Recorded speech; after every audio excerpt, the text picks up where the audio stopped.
We welcome you to Great Park in Irvine, California for the second game of the 2025 summer. Aiden Pham and Andrew Geisler with you. The OC Riptide looking to bounce back after dropping game one to the San Diego Bombers 7-3 last night. Santa Barbara Forester having their first game of the season. And Andrew, if you're the Riptide, how do you bounce back from last night's performance? Yeah, it definitely was a tough night. They struck out 14 times throughout the game for the Riptide, so looking to get the bats going a little bit more. All their runs actually came in that fourth inning. Ryder Young, who isn't in the lineup today, he was playing in the catcher position, had a 2 RBI double. Instead, at the catcher position, it's going to be Daniel Troncalli. I'm really interested to see what he's going to do in this game, but this Riptide lineup all around should be a really good game. Tommy McGuire on the bump today, so the sophomore, we'll see what he can do out there. Yeah, and we'll get you to starting lineups in just a moment. But going back to yesterday, a big storyline. Riptide pitchers combined, Andrew, for 16 strikeouts, and the Bombers able to score 7 runs. So if you're Coach Evans, you got to be happy with the pitching performance. 16 strikeouts, that's nothing to look the other way about. Yeah, I mean, it's not ideal at all. It just shows that when pitchers get ahead into the count and can get into those favorable accounts, they are able to strike out more often or get strikeouts as ball goes down. And we're about to get started here, huh? It's an exciting one. And, Andrew, it's your first game of this summer. We had a lot of fun last night. I think you're in for a treat tonight. Oh, yeah, I'm super excited. First CCL game for these two teams to get into league play. So we'll get started. Right, the Santa Barbara Foresters the away team will start us off. It's Maddox Mandino, the junior center fielder. Mandino steps into the left-handed batter's box facing the righty McGuire, whose first pitch is skied in the air. It twists foul on the left side. Looking at the lineup for the Foresters, Maddox Mandino leads off. Brady Dollamore bats second. Mumau, the junior third baseman from UTRGV, bats third. Caleb Hoover batting cleanup as the 1-0 pitch rolled on the ground, gloved by Sauce, pops up, fires to first to Rodriguez in time. 1 away in the top of the first, and here comes Brady Dollamore. What a play there at third base. And, I mean, getting that ball out of the glove quick off that backhand play on the line. One hop over to first for out number one. Good way to start it for the Riptide.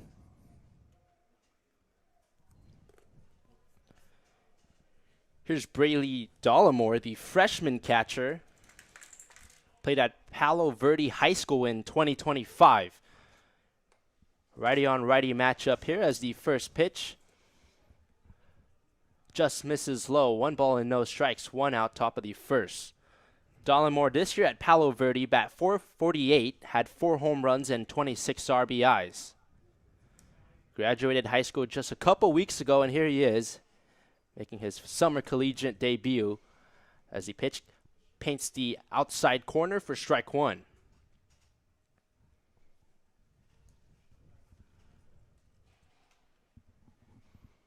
One ball, 1 strike as McGuire gets set, fires home, and it chopped on the ground, stays fair, and rolls right to Rodriguez, who steps on the bag to get the putout.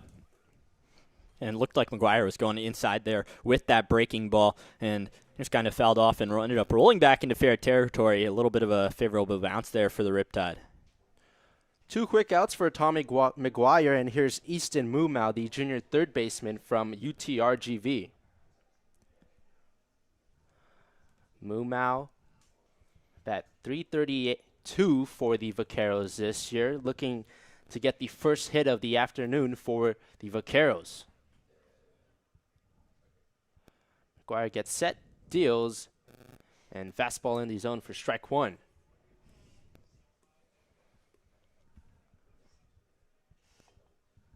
Foresters and OC Riptide met 3 times last year. The Riptide got the better of the Foresters, winning 2 of those 3 meetings as the 0-1 pitch is low for ball 1. I really like seeing McGuire trying to go for the edge of these zones here, not just seeing what happens, but instead attacking the batters early in this game. Trying to get that final out of the top of the third is Tommy McGuire, the sophomore right-handed pitcher from GCU, as that one is chopped foul. McGuire this year made 19 appearances, 1 start for Grand Canyon University. 5-2 with 2 saves. Mumau stepped out for a moment, now back in as the home plate umpire, Larry Pfister, calls time. Someone's going to retrieve that foul ball along the left field line. That's a long run from that third base dugout there.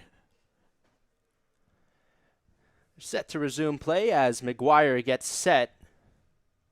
Glove in front of his chest and deals a breaking ball away. I do love the count. I do love seeing McGuire going with that breaking ball on that outside, not being scared to throw it with 2 strikes. You can tell he's confident with that pitch. McGuire in his second summer with the Riptide. His 2-2 pitch is just low. Nice job by Troncalli, the freshman catcher. A full count now runs for Easton Mumau, who hit 3 home runs and 49 RBIs at UTRGV this year.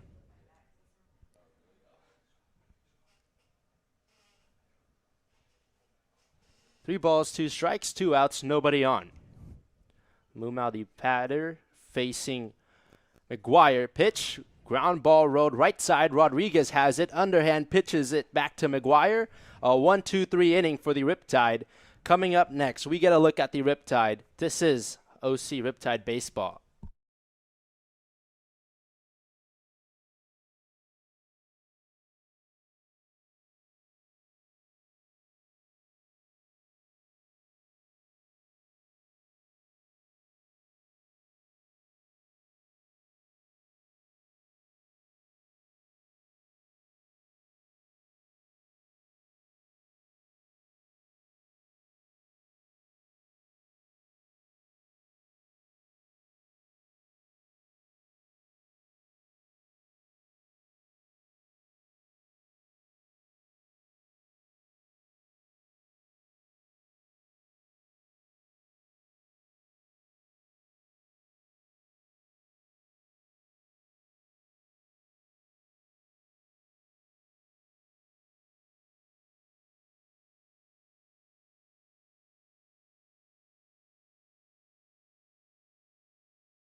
Back from Great Park, it's the bottom of the first inning between the Riptide and Foresters.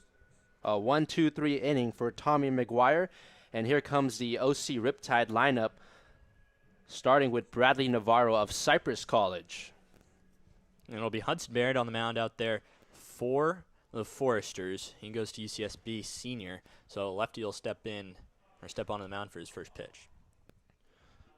Bradley Navarro would bat, chops one in the air, twists his foul right side, and goes towards the parking lot. Bradley Navarro doubled and walked yesterday, also scored 1 of 3 runs for the Riptide. The junior outfielder from Cypress College steps out for a moment, takes a quick breath, and now back in. White gloves holding a wood bat. lines one left side, and it rolls into center field, rather left field. Base hit starts today for the Riptide. Bradley Navarro does the honors. That's a great way to start for the Riptide. I mean, you really want to get out on base early and attack that strike zone, show that you're not there to watch pitches, and get ready to swing. Early batter out there for the Riptide. Let's see if they can get on the board. Navarro aboard first, and here's Ben Castelli in the lineup for the first time this season. Castelli, the lefty, facing the lefty Barrett as he takes a breaking ball low and away. 1 ball, no strikes, no outs, runner on first, that's Navarro. Hudson Barrett, the starting pitcher for the Forester, gets set, fires home, and paints the outer corner of the zone. Navarro played in 42 games with the Chargers this year at Cypress College, a .358 batting average. A black and white bat, and he waves and misses through the breaking ball from Barrett. 1-2 the count. Both these pitchers showing off the off speed early in this game. Navarro at first being held on by Hoover as Barrett's pitch is planted foul by Navarro. It rolls back towards the Riptide dugout, and we redo things here at 1-2. A beautiful night here in Irvine. The flags in center field slightly blowing towards right field. Bradley Navarro a couple cut swings, and he gets set for the 1-2 pitch. Castelli called strike 3. The first strikeout of the night for Hudson Barrett. It retires Ben Castelli, 1 out, and here comes Camden Sauce. That was a great pitch on that outside corner. I mean, you can't be looking with 2 strikes and a good enough pitch on that outside corner. So strikeout number 1 on the day. If you're the Riptide, you kind of want to squash that as soon as possible, though. You had 14 strikeouts last night, so definitely not something that you want to repeat if you are looking to win games. Right, Riptide unable to get something going once they had runners on. Look to fix that tonight. Bradley Navarro led this inning off with a base hit into left field. He's aboard first. Here's Camden Sauce. Steps into the right-handed batter's box. Barrett, the left-handed pitcher. Sauce played last season at TCU. Now is in the transfer portal. The first pitch he sees sends it in the air out towards center field. Mandino is there, reaches up, squeezes the glove, and makes the grab for out number 2. Good to see Sauce starting off the summer and swinging hard at first pitch, being ready to go. That is something that you are wanting to see. If you are a Riptide fan early in this season, is people that want to swing and want to hit the ball. And now here's Jonathan Rodriguez, a guy who hit 6 home runs at Golden West College last year. Navarro on first, and pitch is away from Barrett. 1 ball, no strikes, 2 outs. Runner on first is Bradley Navarro. Foresters and Riptide on this Friday evening. Black gloves, black long sleeves as Rodriguez takes a pitch low and away from Barrett. 2 balls, no strikes, 2 outs.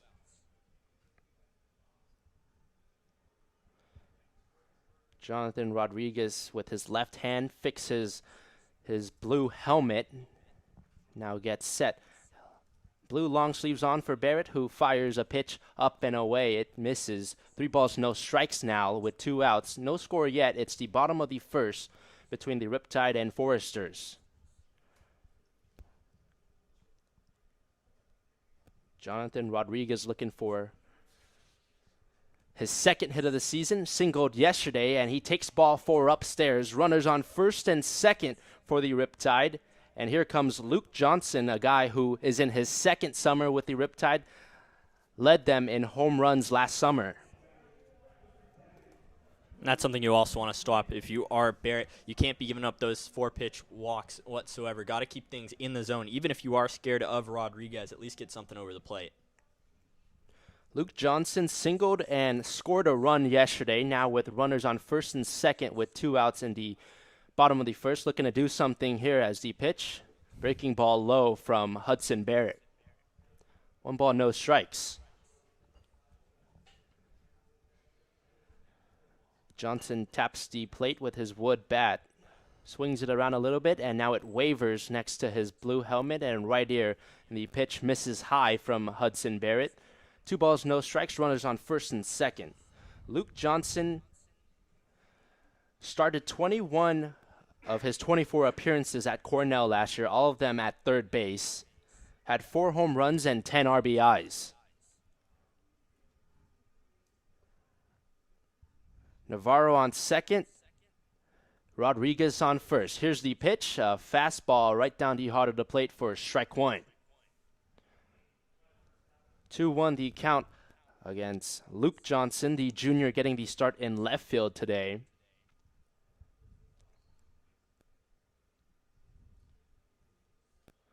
Here's the pitch, lifted in the air and back towards the press box. And Andrew, you look like you were ready to make that grab. I was. I had the right hand out, even though I am a righty, so it should have been my left, but I was ready to go.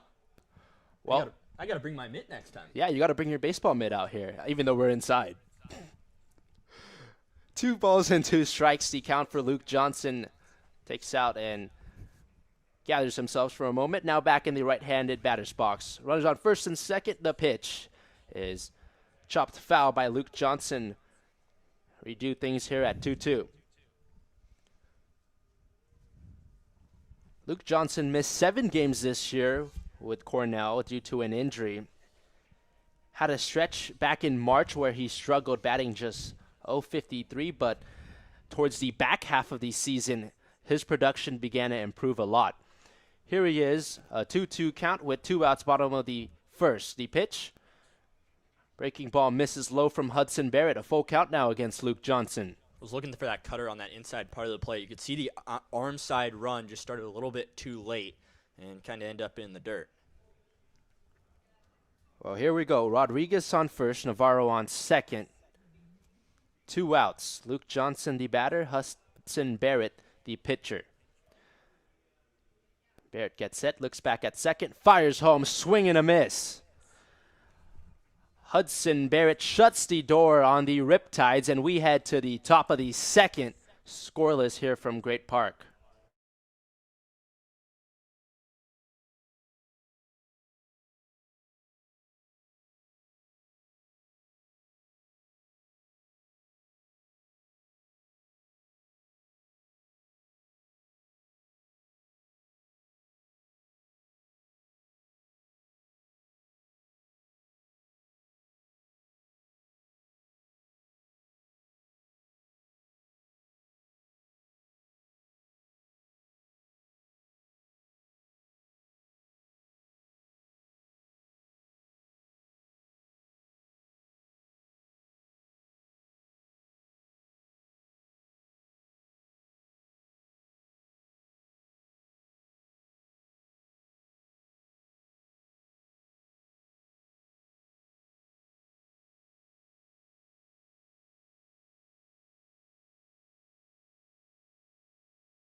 Scoreless after the first inning between the Foresters and Riptide. A 1-2-3 inning in the first for Tommy McGuire as he's back out there. Caleb Hoover, Sawyer Farr, and Brenton Clark due up for Santa Barbara. Hoover, the lefty, facing the righty McGuire.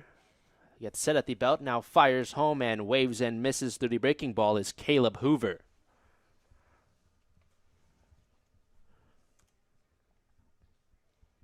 Hoover, one of those guys that can kind of do it all. He's a right-handed pitcher as well, but at the first base position today, at least. No balls and 1 strike as McGuire deals a pitch in the zone for strike 2. Ahead in the count against Caleb Hoover, the sophomore first baseman. Hoover played at Grayson County College this past year. 41 games, 339 batting average as the pitch is low. A good block by Troncalli. 1 ball and 2 strikes, no outs, top of the second, tied at 0. Hoover, 16 home runs, 49 RBIs. Holds a black bat next to his black helmet, lays on his left shoulder. 1-2 pitch. Called strike 3, got the outside corner of the zone, his first strikeout of the night. Great freeze pitch there to get that first strikeout of the day, get things going, and keep things rolling for the Riptide. Well, a good start to the night if you're Tommy McGuire. 1-2-3 in the first and starts the second with the strikeout. Here comes Sawyer Farr, sophomore at second base today, out of Texas A&M. Nobody on, 1 out. The pitch misses low and away. 1 ball and no strikes. Sawyer Farr made 31 starts and 39 appearances for the Aggies. Looking for his first hit of the summer here as the pitch is sent back foul by Sawyer Farr. It falls into the net behind home plate. And a Riptide player trots out to retrieve the foul ball. Tommy McGuire, the pitcher, asks for a new baseball as it's tossed out there. And we're set to resume play. 1 ball, 1 strike, 1 out, nobody on. Sawyer Farr at bat for the Santa Barbara Foresters, looking for their first win of the summer. Fires home and a swing and a miss from Sawyer Farr. 1-2 the count now. Can just see how comfortable he is with that breaking ball. Not scared to leave it over the plate and has been having quite a bit of success with it so far. Farr logged 15 hits, scored 16 times for the Aggies. Now faces a 1-2 count as Tommy McGuire deals, and it's low. 2 balls and 2 strikes with 1 out. McGuire steps out for a moment, takes a practice swing, and now back in the left-handed batter's box. White shoes with the white gloves, black helmet, a wood bat with the blue barrel. Is Sawyer Farr gets set, the pitch misses upstairs. The full count now faces Sawyer Farr, looking for the first hit of the night for the Foresters. If you're Foresters, you want to get on base as soon as possible, not just to try to get runs, but just to start off your season. Farr, the product of Boswell High School, ranked the number 7 player in Texas out of high school. 3-2 count as McGuire set at the belt, gets set, fires home, and sent back foul by Farr. Redo things here. A full count against Sawyer Farr. A good at bat here between him and McGuire. 1 out, top of the second. No score yet between the Riptide and Foresters. Riptide in their white tops, white pants. McGuire's got those blue long sleeves on, holding a brown glove as he deals a pitch. It's a fly ball in towards shallow left field. Johnson diving forward and able to make the grab. Retires Sawyer Farr, and that's the second out of the top of the second. Good catch there out in left field by Johnson. Makes a good play and helps out his pitcher there as McGuire will walk back. It'll be interesting to see how long McGuire goes in this game. I know we're still really early, but you look at his numbers from GCU, only played, or when he was playing, it was only 2 innings-ish at a time. Yeah, and we talked to Coach Evans about that yesterday, and he told us a big difference coming into this summer compared to the last is the amount of pitchers he's got, as the first pitch that Brenton Clark sees. in the zone for strike one. Last year, through the first week of the summer, the Riptide only had 9 guys to work with for Brian Evans. He was talking about how he had to stretch a couple guys out, but to start this year, they've got 23 arms as the 0-1 pitch misses away from McGuire. 1-1 the count with 2 outs. Brenton Clark played at Arkansas this year. Didn't see any action for the Razorbacks as the sophomore now takes a pitch low. It's a breaking ball from McGuire. 2-1 the count with 2 outs. Clark played at Pleasant Grove High School, the number 10 outfielder in the state of Texas. A low batting stance, holding a black wood bat. He lines one down the third base side, gets past the diving Sauce, rolls towards the corner. Going for 2 is Clark, and it's a stand-up double, the first hit of the night for the Foresters. It's Brenton Clark. What a play, him hustling all the way around. You can see the speed of Clark. I mean, he was even thinking about going 3 on a ball that was in that left field into the corner, but good job from him to get on base out there, get into scoring position, and maybe get 2-out rally here going for the Foresters. And before Clark hit that double, McGuire had retired 5 straight batters, looking for the final out of the top of the second here as Easton Ruley, the right-handed batter, steps in. Gets set and sent back foul into the net behind home plate. Easton Ruley, the senior out of Central Arizona College, played in 53 games this year. Troncalli, the catcher, trots out there, has a word with his pitcher, McGuire, and now back behind the dish. Runner on second, that's Brenton Clark for the Foresters. Here's Easton Ruley, bat .396 this year with 8 home runs. The 0-1 pitch lifted in the air out towards right field. Racing over is Rodriguez, who gives the foul ball chase, and it ricochets off the fence, fouled. 0-2 the count now against Ruley. Ruley played for the Bristol State Liners of the Appalachian League in 2023. Grew up in the area, grew up in Newberry Park, went to Thousand Oaks High School, a CIF champion there. As here, the 0-2 count, McGuire looking to end this inning. Runner on second, Brenton Clark. 0-2 pitch, a ground ball towards Rosales, and he picks it up, fires to first in time.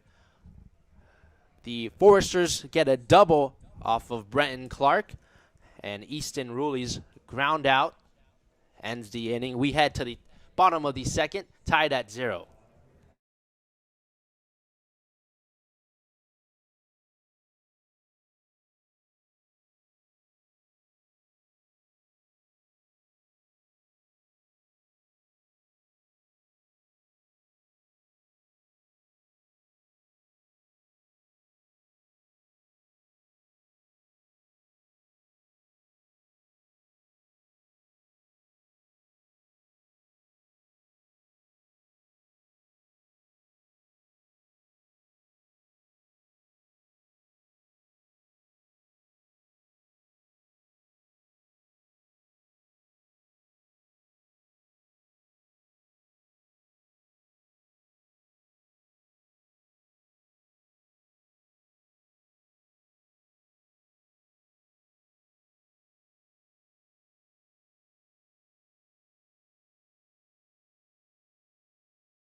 bottom of the second inning in Irvine. The Riptide looking to go ahead for the first time today.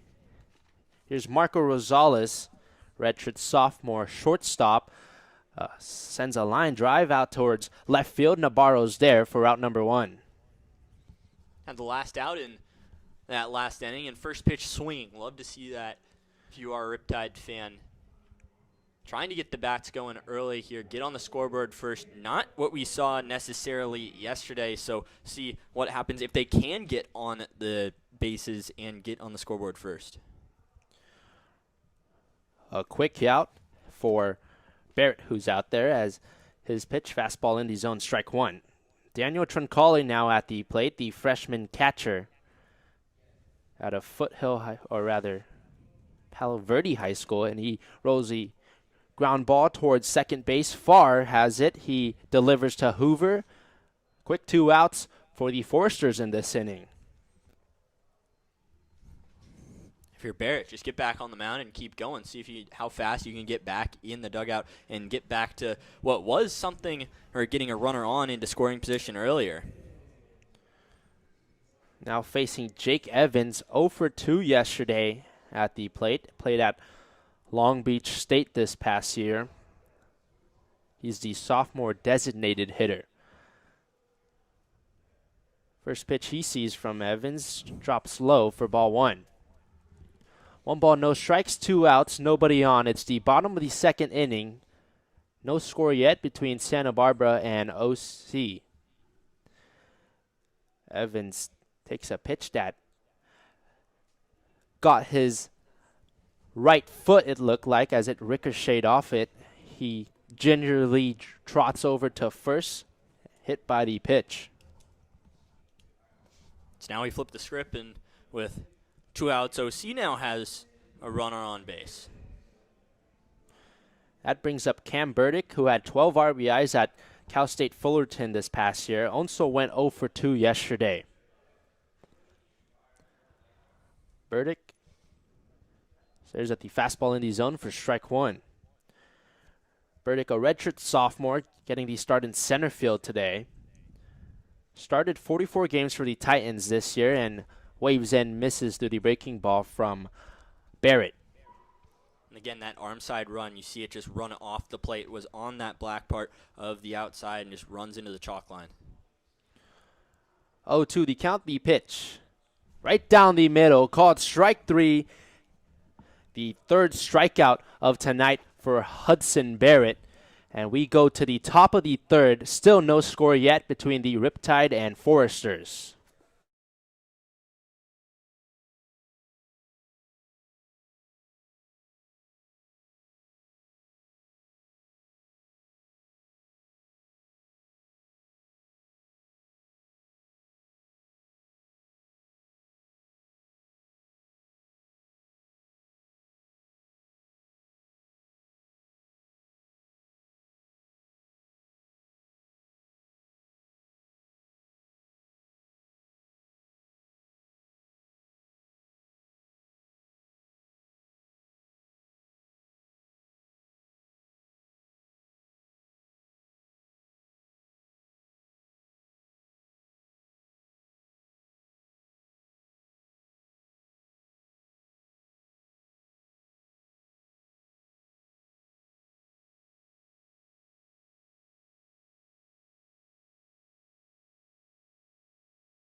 Through 2 innings, we're scoreless here from Great Park in Irvine.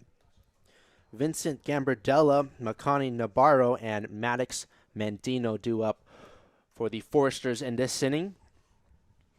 McGuire back out there for another innings of work as Gambardella, the lefty, faces the righty McGuire.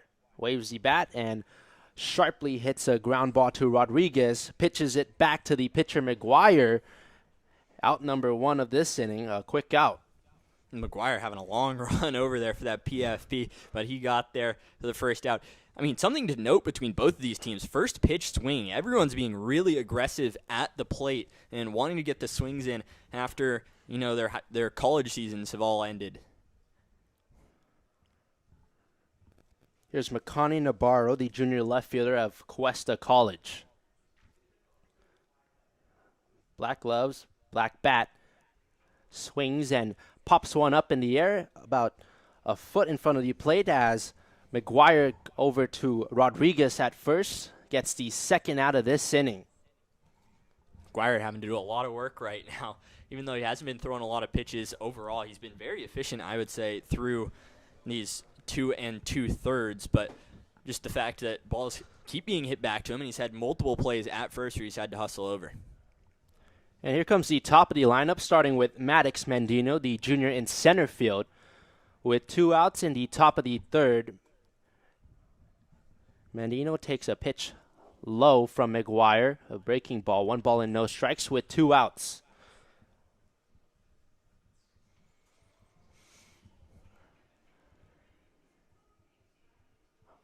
(1-0) the count as McGuire gets set at the belt, kicks, fires home, and down the heart of the plate for strike 1.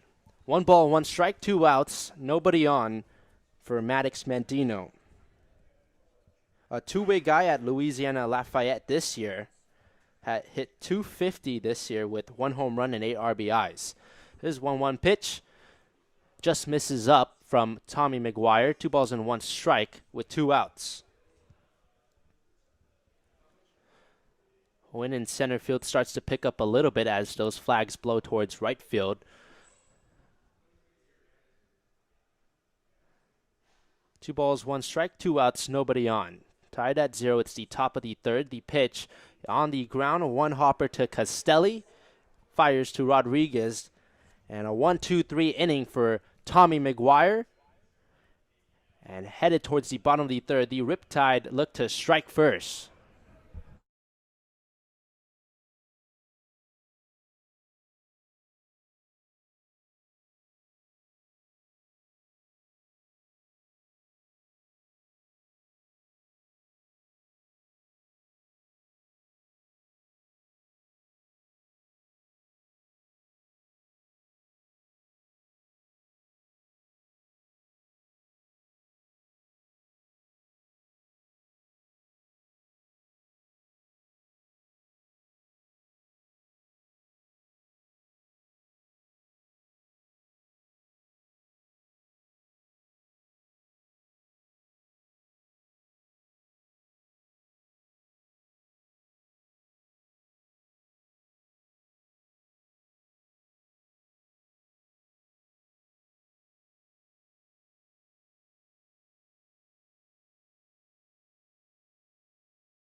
Scoreless through 2.5 innings from Great Park in Irvine. Aiden Pham and Andrew Geisler with you.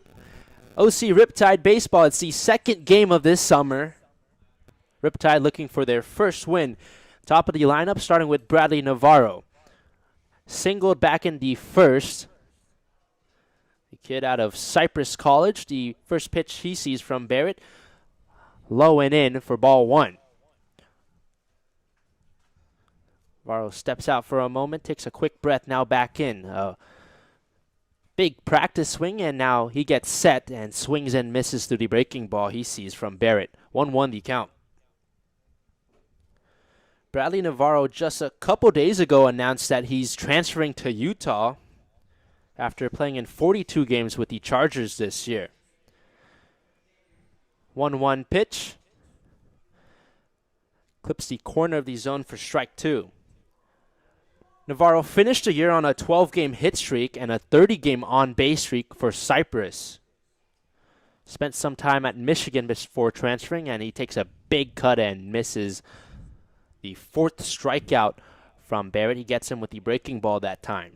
Second one in a row as well. You can see he's starting to catch some sort of rhythm in this season, and that's to be somewhat expected the first time he's faced really live game situation batters. Obviously, he's had live practice outside, but first time he's in game situation. Ben Castelli in there. Thought about going, but holds, and a good decision as it misses away. 1 ball and no strikes, 1 out, bottom of the 3rd. Castelli swings as the ball gets by the catcher, Dollamore, and into the net behind home plate. Evens up the count, 1-1. Castelli transferred to Cal Baptist from Saddleback as the pitch misses low, or rather, went around just enough was Castelli for strike 2. 1 ball, 2 strikes, and 1 out. It's the bottom of the 3rd. Knotted up at 0 here at Great Park. Navarro swings the bat across his shoulder and drops one foul to the left of home plate. Camden Sauce grabs it and throws it back towards the Riptide dugout. 1 ball, 2 strikes, 1 out. Ben Castelli struck out back in the 1st, looking to get aboard for his first time today and the summer. Lifts one in the air and it curves foul on the left side. Drops on the grass behind the Riptide dugout.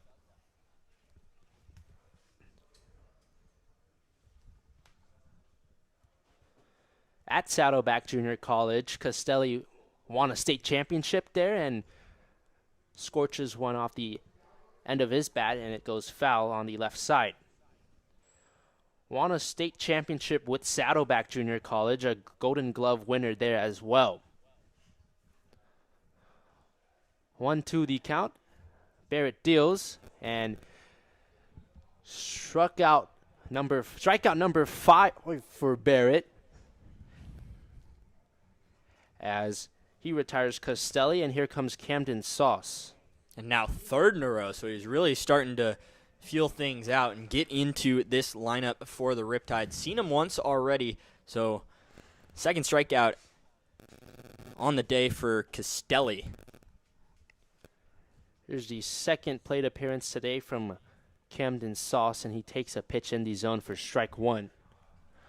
0-1 the count, nobody on, 2 outs, bottom of the 3rd. Tied at 0, Santa Barbara and Orange County. The 0-1 pitch misses low from Barrett.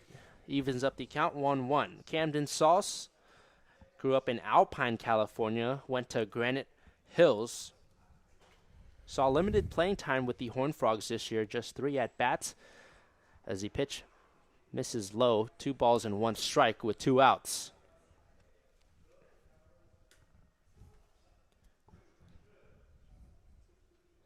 Pitch from Barrett inside, 3 balls and 1 strike with 2 outs.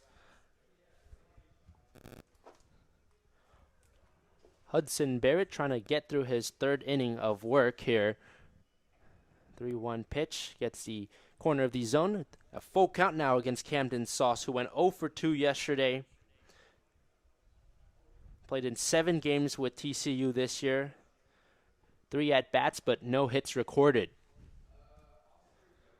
3-2 pitch, a swing and a miss from Camden Sauce, the 6th strikeout of the night from Barrett. And that concludes the 3rd inning. We head to the 4th, still no score yet between Santa Barbara and Orange County.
Santa Barbara Foresters looking to score first in this matchup with the OC Riptide. Their season opener, Riptide in their second game of the summer.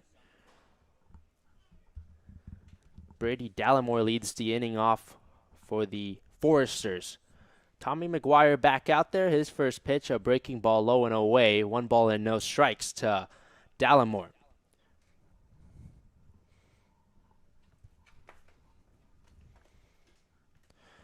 Tommy McGuire of GCU. 1 ball, no strikes. A big swing and a miss from Dallimore. Evens up the count 1-1.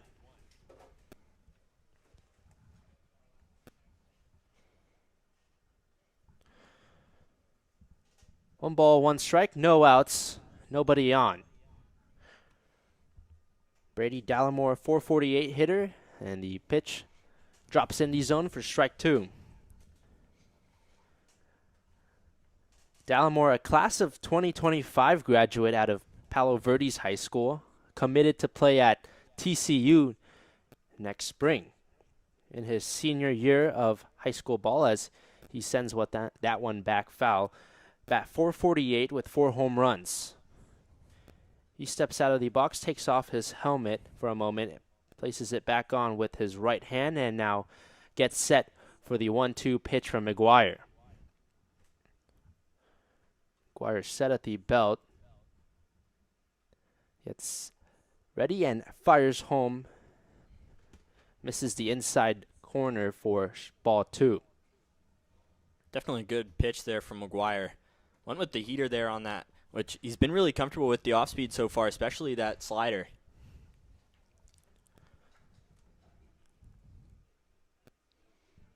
Two balls, 2 strikes. The pitch is chopped back foul by Dallimore. You see immediately McGuire shakes his head. He knows he's excited for that. He knows that was a good pitch, and he has another chance to get a strikeout here. Redo things here. 2-2 the count. Brady Dallimore looking to get aboard after grounding out in his first plate appearance today. 2-2 pitch. Check swing, appeal down to first as he went around. And that's the strikeout, the second of the night for Tommy McGuire. Retires Brady Dallimore and 1 away in the top of the 4th. That's just a disgusting pitch. Starts right down the middle and then just starts fading away slowly and slowly. You saw Dallimore, looked like he didn't want it, but couldn't stop himself from going. Easton Mumau now digs into the left-handed batter's box. Junior infielder out of UTRGV. Deals and misses low is McGuire. 1 ball and no strikes with the breaking ball. At UTRGV this year, a .332 batting average. Played and started in all 54 games for the Vaqueros. Grew up in El Paso, Texas. McGuire, the 1-0 pitch, is lasered foul along the third base side.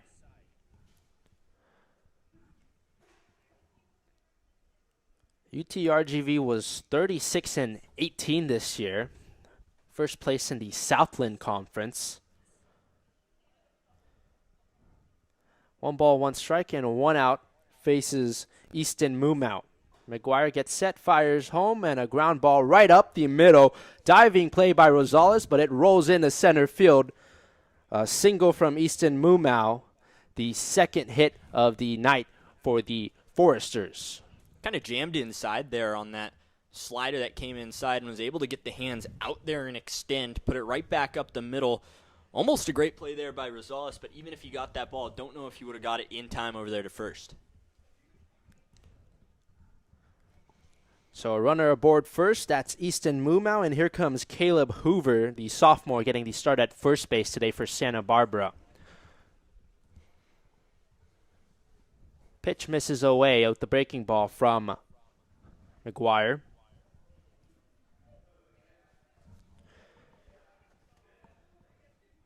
Caleb Hoover played at Grayson County College, but earlier this month committed to South Carolina. As the pitch clips the bottom of the zone for strike 1. 1 ball and 1 strike, 1 out. Runner on first for the Foresters. Caleb Hoover, the batter, who had 16 home runs and 49 RBIs this past year.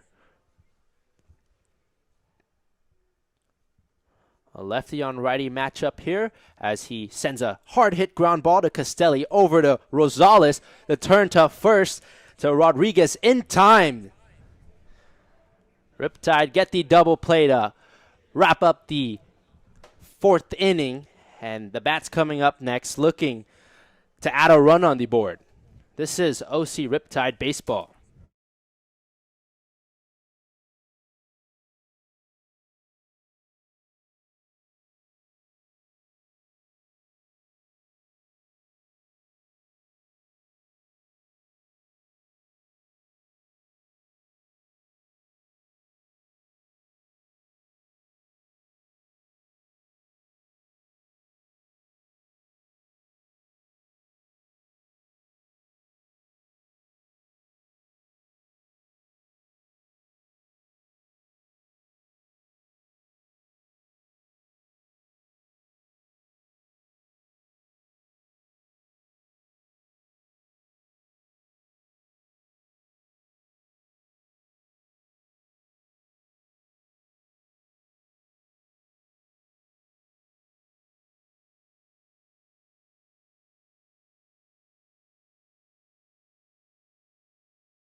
It's the bottom of the 4th inning here in Irvine. No score yet between the Riptide and Foresters. Hudson Barrett back out there for Santa Barbara. 4 straight strikeouts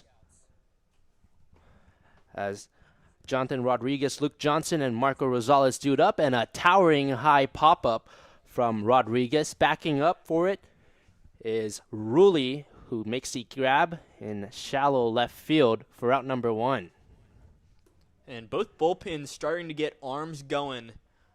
Looks like for the Foresters it'll be a righty, and OC has a lefty out there starting to get ready. So it's almost time to start playing the bullpen game. See how long these starting arms go as we're going through the second time through the lineup now for the Riptide at least. Luke Johnson here takes a fastball in the zone for a strike 1. Johnson bat .222 with 4 home runs and 10 RBIs. With Cornell, sends a line drive directly at Sawyer Farr at second base. 2 away in the bottom of the 4th. And Omaha, the bat dog, quickly races out and retrieves the bat. That is a great performance. That was pretty cool. I'm in awe. I haven't seen that yet. That was really cool to see. A standing ovation for Omaha here at Great Park as we continue with Marco Rosales. 2 outs. Rosales, the redshirt sophomore shortstop, sends a ground ball right towards Rulli, who bobbled it, and no play there. It'll go down as an error on the shortstop Rulli. Rosales takes advantage, and he's aboard first. That is a tough play over there at short, but probably should be made. Interesting to see. You think I'm not sure exactly if that is an error. Probably is. Did get the throw across. We'll see what it goes down as waiting on stats here as two outs, bottom of the 4th for Daniel Troncalli, the freshman catcher. A baby blue bat as he stares at the fastball in the zone for strike 1. Runner on first, that's Marco Rosales. Troncalli this year, bat .205, had 1 home run. Fastball from Barrett down the middle for ball strike 2. No balls, 2 strikes, 2 outs, runner on first. Riptide looking to take advantage of having a base runner on. As runner takes off, the throw from Dollymore to second is high, but able to make it in time. Rosales got picked off at second, and that concludes the 4th inning. Headed towards the top of the 5th, you're watching OC Riptide Baseball.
Top of the 5th from Great Park. Fast-moving first half of the game through 4 innings already. It's only 8 o'clock, a 7 o'clock start time here at Great Park. New pitcher for the Riptide, number 15, Dylan Blakey, senior left-handed pitcher, spent last year at Texas Tech. Another one of those transfers from Saddleback College, spent 2 years there.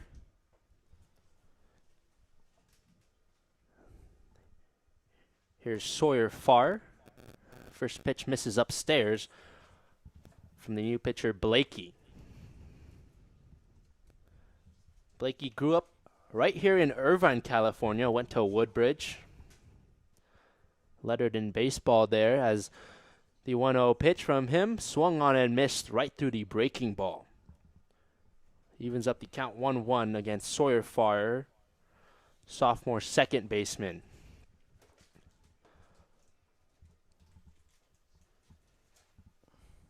Farr steps in the box, taps the plate with his wood bat, now lays it on his right shoulder. Gets set, a 1-1 pitch, lifted in the air. Behind the plate, Troncalli gives it chase and runs out of real estate as it drops in the stands, and a fan gets a souvenir to take home tonight. Props to the gentleman who handed that kid the baseball. He went flying. He went over 3 rows jumping, but made the right choice. 1-2 strikes here against Sawyer Farr. The pitch from Blakey swung on and got a piece of it with his bat as it's planted foul. 1-2 strikes, no outs. It's the top of the fifth, scoreless between Santa Barbara and Orange County. I think he barely got a piece of that ball because initially my thought process was that he swung and missed as well, but looks like barely got the underside of the barrel. Redo things here. 1-2 pitch from Blakey. This one swung on and missed to the fastball. The third strikeout from an OC Riptide pitcher. The first of the night for Dylan Blakey, and one away in the top of the fifth. And confidence-wise, that's always a great way to start if you are a pitcher. Getting a strikeout on your first batter, and especially first batter of the season, getting things going. Here comes Brenton Clark, who doubled back in the second, facing the left-handed pitcher Blakey. Lays down the bunt and pulls it back as the breaking ball low and away. 1 no strikes. Dylan Blakey, believe it or not, is a third-degree black belt in Taekwondo. As he gets set here, and Andrew, you looked impressed with that. Yeah, that is very impressive. I don't know how that necessarily relates to pitching skills. He has a side gig when he's not pitching on the mound. There you go. I wonder if there's anything that relates from Taekwondo over to baseball. It's a good question. I think we got to ask him that and get back to you guys on that. 2 no strikes, 1 out, nobody on. It's the top of the fifth. Pitch is scorched foul off the bat of Clark.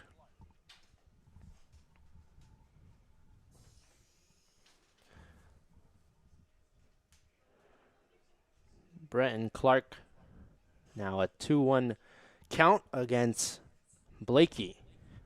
Gets the sign from his catcher, Troncalli, now with a black glove in front of his face. Deals and gets the zone for strike 2. That outside corner has been hot so far in this game. Sometimes umpires just won't be calling it, but so far it's been called basically every single time. Clark looking for his second hit today. Pitch was low, and it's a full count now against Brenton Clark.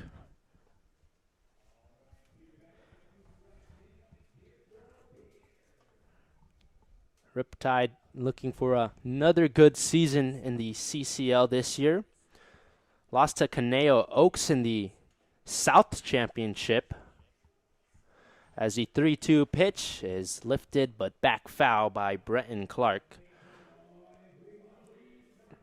Reset things. A good at-bat here between Brenton Clark and Dylan Blakey.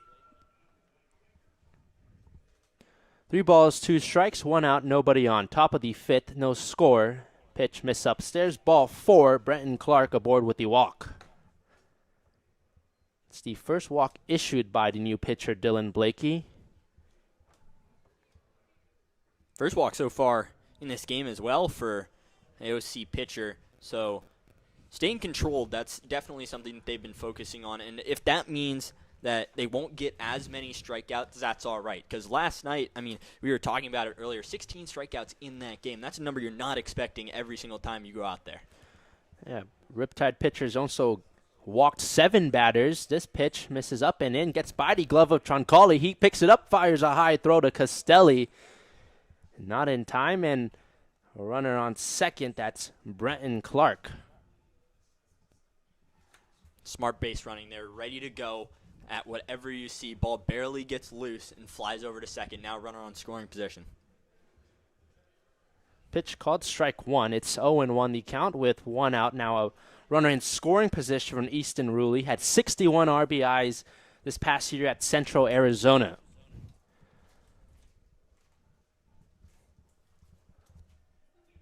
Pitch in the air and back foul towards the parking lot.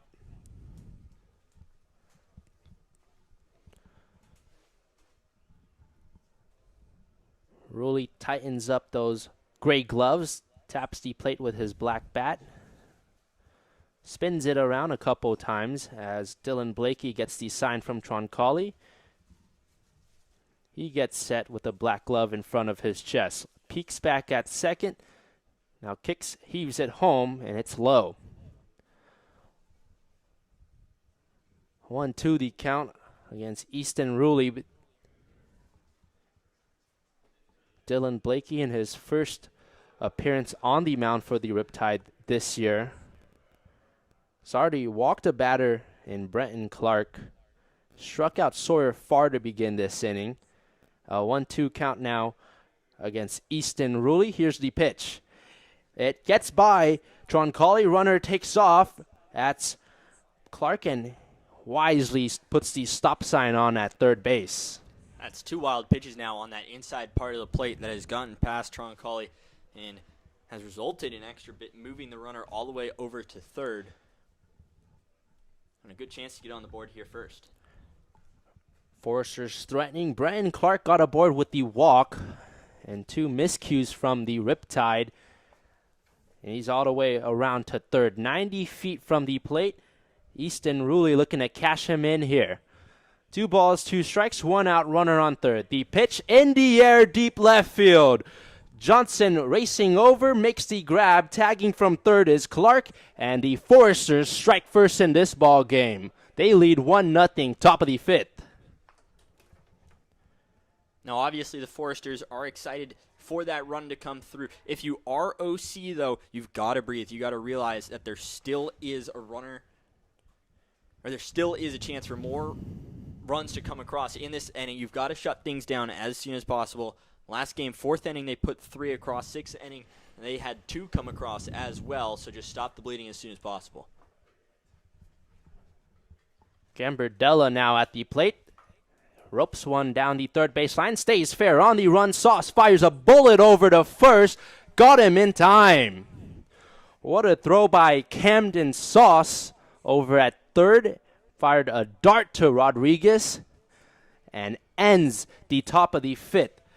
Foresters able to plate a run. They lead 1-0 headed towards the bottom of the 5th. You're watching OC Riptide Baseball.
Welcome back here to Great Park.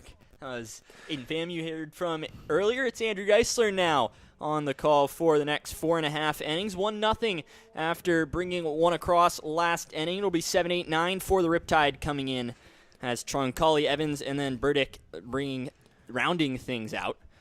As Troncalli earlier grounded out to second base, but he looks ahead toward Frank Camarillo on the mound for the first time this season, and will throw the first pitch.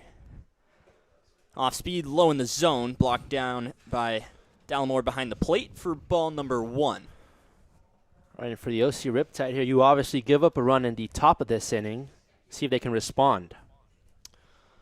1-0 pitch, swung and missed by Troncalli. As he'll take a walk outside and come back into the batter's box now with Camarillo ready to go for the 1-1. Cutter low again, so not really wanting to get too close to the plate is Camarillo. Is Troncalli pretty good hitter, even though high school guy. 2-1 hit out towards second base. That's far ranging over to his right. Throws on to first to Hoover for out number 1 in this bottom of 5. Well, that's 8 straight retired batters for the Foresters, and their pitching staff and defense continues their great game and retires Troncalli. Troncalli, second straight time, he's grounded out over towards second base. So that brings in righty Jake Evans into the batter's box, the DH for the Riptide. Was hit by a pitch on his foot last time at bat. He looks for his 0-0 and watches strike number 1 go by on the lower part of the plate.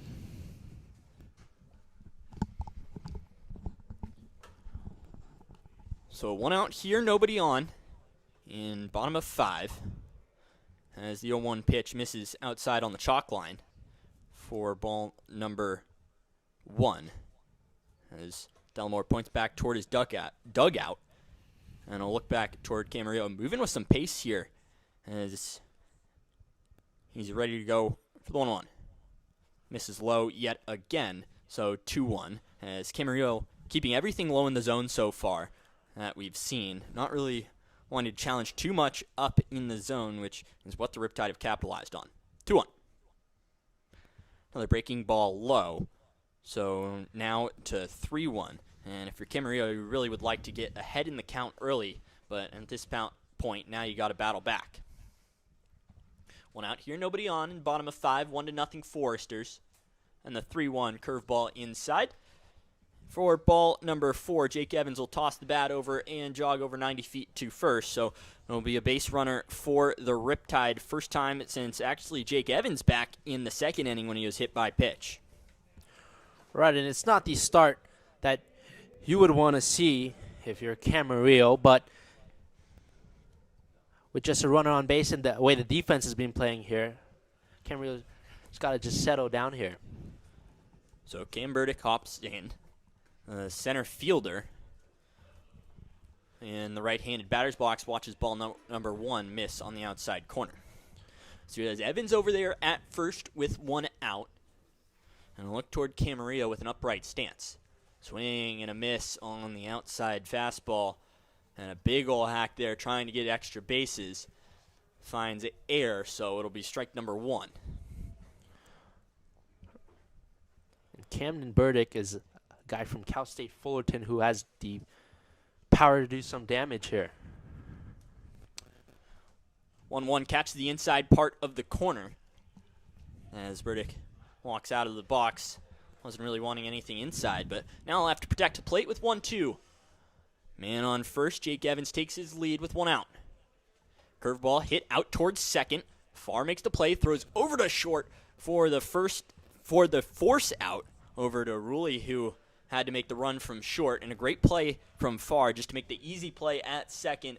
And if you're really knowing that you're not going to be able to turn 2 on that play, just get that 1 out and make sure nothing else happens. Right, and credit Rulli on that play. It was scorched off the bat of Cam Burdick. Farr did a nice job even fielding it, delivered a throw that was a little bit ahead of the plate, or the base, I should say, and Rulli reached out and made the grab for the force out. So now it's Bradley Navarro, a right fielder, who takes a big ol' hack at pitch number 1 of the at-bat for strike number 1, and struck out in his last appearance in the 3rd inning and had a single to lead things off here for the Riptide back in the 1st. Ended up being stranded at 2nd as he looks toward Camarillo for the 0-1. Hit high in the blue sky out towards 2nd, and ranging over there is Farr, who will make the catch and end this inning with another runner stranded. And for the Riptide, that is the 4th runner stranded in this game. so don't want to end up in the issues that were from last game. But it's 1-0 Foresters as they'll come up to bat in the top of the 6th inning here at Great Park. OC Riptide baseball when we come back.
Top of 6 here at Great Park. You'll get lefty, righty as the Foresters come up to bat. It'll be Navarro, Medino, and then Dallimore all up to bat as Foresters leading 1-0.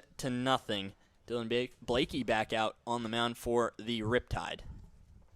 Let's know pitch fly, and we'll get strike number 1. So getting ahead in the count is Blakey, something that not necessarily we've seen a whole lot from pitchers today, but when they have, strikeouts have been an option. 0-1 pitch to Navarro. Thinks about laying down to bunt, pulls it back at the last second, and ball flies 3. Hits our home plate umpire back there. That's Larry Pfister. So we'll get a 1-1 count now. And interesting seeing Navarro think about laying down that bunt. He is a fast guy, and a lefty getting down 90 feet over to first. 1-1, nobody on, no outs. Breaking ball outside, blocked down by Troncalli behind the plate for ball number 2. Nice job by Troncalli. The freshman just graduated high school last month. Talked to him before the game, and he, with a smile on his face, expressed his excitement to be able to play on this stage with these college guys.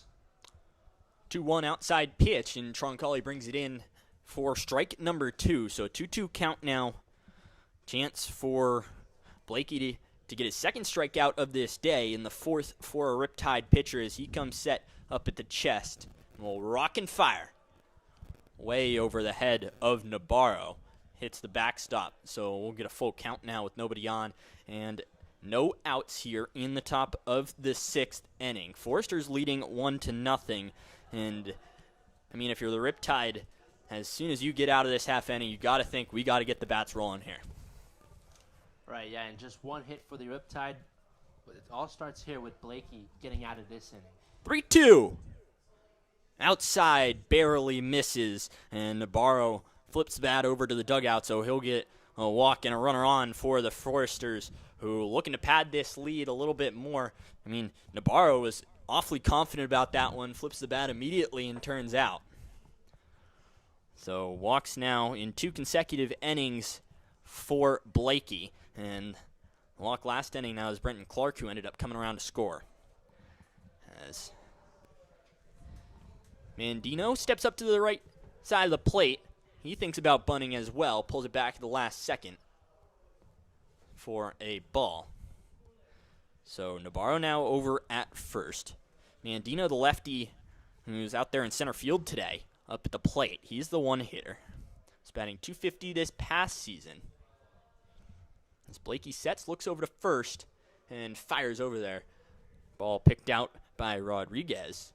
And we'll lay a tag even though Navarro well on the bag. Right, and Navarro, a great base runner, stole 15 bases this past year. Nice job by Blakey to keep him in check. So Blakey sets one more time with the 1-0 count with no outs here. Bunt this time misses the barrel, and a good job again from Troncalli to keep things in front of him.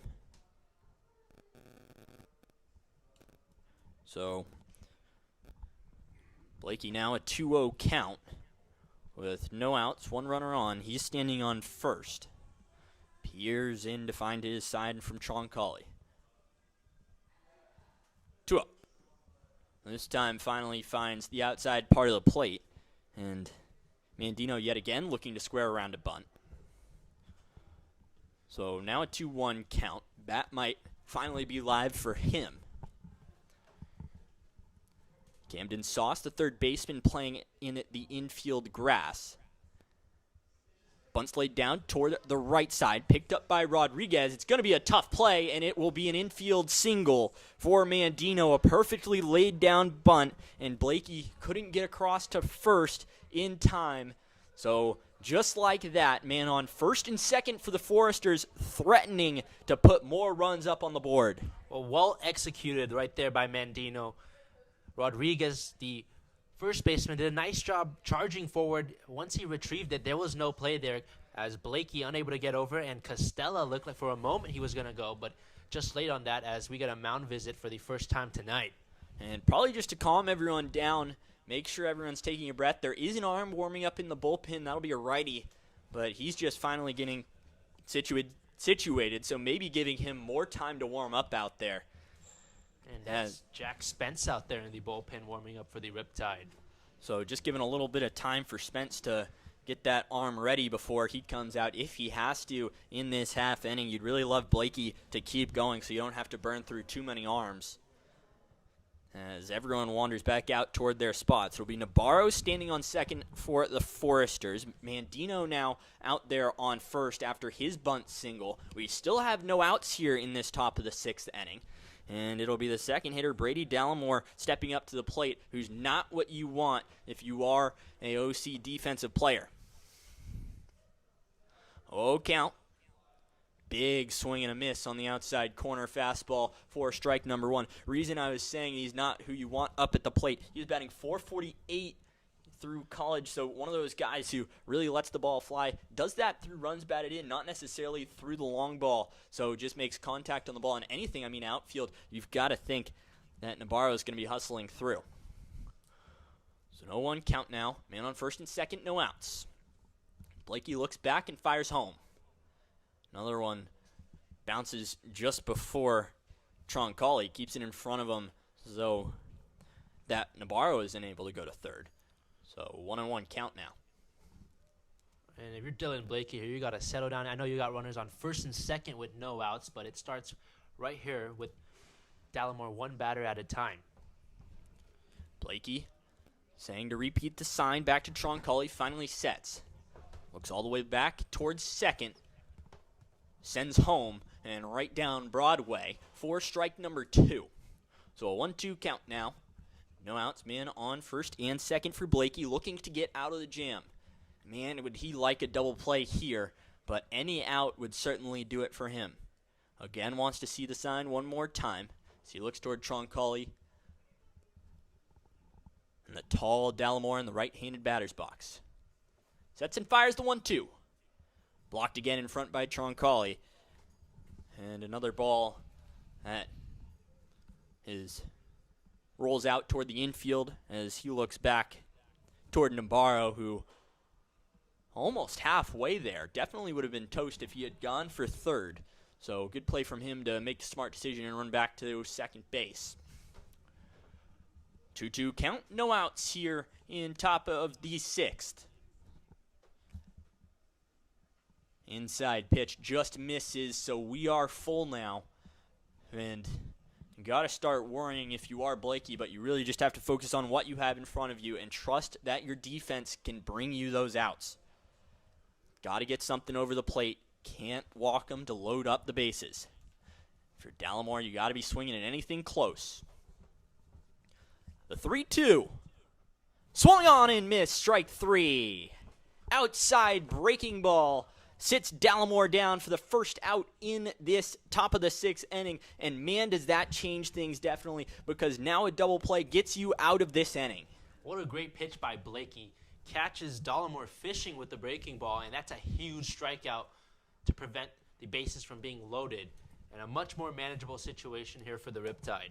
Strikeout number 4 on the day for the home squad, and strikeout number 2 for Blakey, as Mumau now walks into the batter's box and gets settled just right of home plate. He has a single earlier in this ball game and is just as capable as Dallimore to get that ball out to the outfield and bring a run across. Batted .332 this past season, and will be standing at the hot corner on third base when this half inning turns over. Oh, major miscommunication now as Nabarro goes and steals. Medino doesn't steal. So a little bit of a pickle now. And Mandino ends up going. So he's out at first. And when we talk about getting to know a new team, that is exactly what I am talking about. Learning the signs. This is your first game as the Foresters. Things like that are going to happen, but that just can't happen in first and second scenario to get some insurance runs on the board. Now, if you're the Riptide, you just got to focus on the batter at the plate. So 2 outs now, man on second. It's going to be Nabarro. 1-1 count. Top of the 6th inning. 1-0 Foresters. Bouncing ball yet again dropped in front of Troncalli, who's having himself a day back there, keeping the ball in front of him. Yeah, he's been quite busy. Did a nice job multiple times tonight. Just quickly retrieve the ball to hold the base runner at second. But, I mean, that just shows these pitchers don't want to focus anything high in the zone. They're focusing low for the most part. Blakey looks back in the 2-1. Another one low. This time he goes stealing. Head first slide. He's in there. Nabarro gets across on the pitch that gets away from Troncalli. So now he's only 90 feet from scoring. And now if you're the Foresters, things are looking a little bit more up. Well, Nabarro was looking for that. A speedy guy from Cuesta College. Stole 15 bases this year. Was just waiting for the perfect opportunity, and he got it there now. A runner 90 feet from the plate. So Mumau shakes the bat for the 3-1 and misses outside. So now first and third with 2 outs here.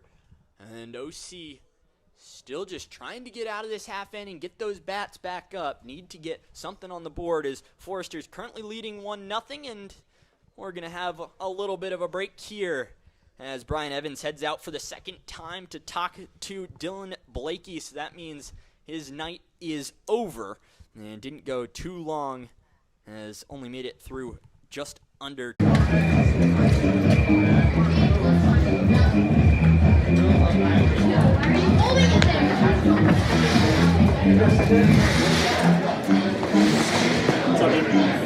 that lunch or what, dude? I'm picking up people's plates and stuff, dude. Oh, now you just gotta walk around and the whole game? Well, after the 6, we close out. So are you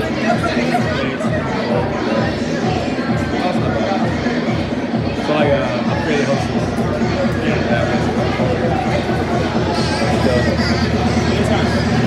Actually, it's stressful stuff. You? Yeah? Yeah, running back the whole time. If you guys need something from me, you're like, I'm not doing that. You have my number? Sweet.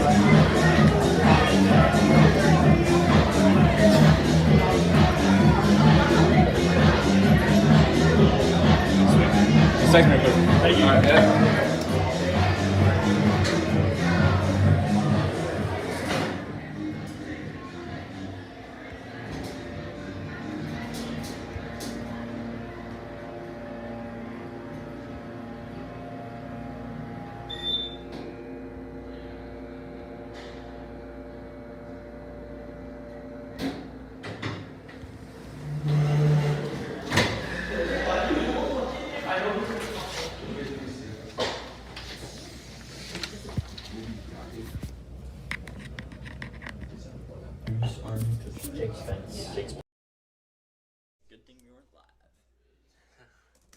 Jake Spence senior right-handed pitcher out of San Francisco now in the ball game for the Riptide.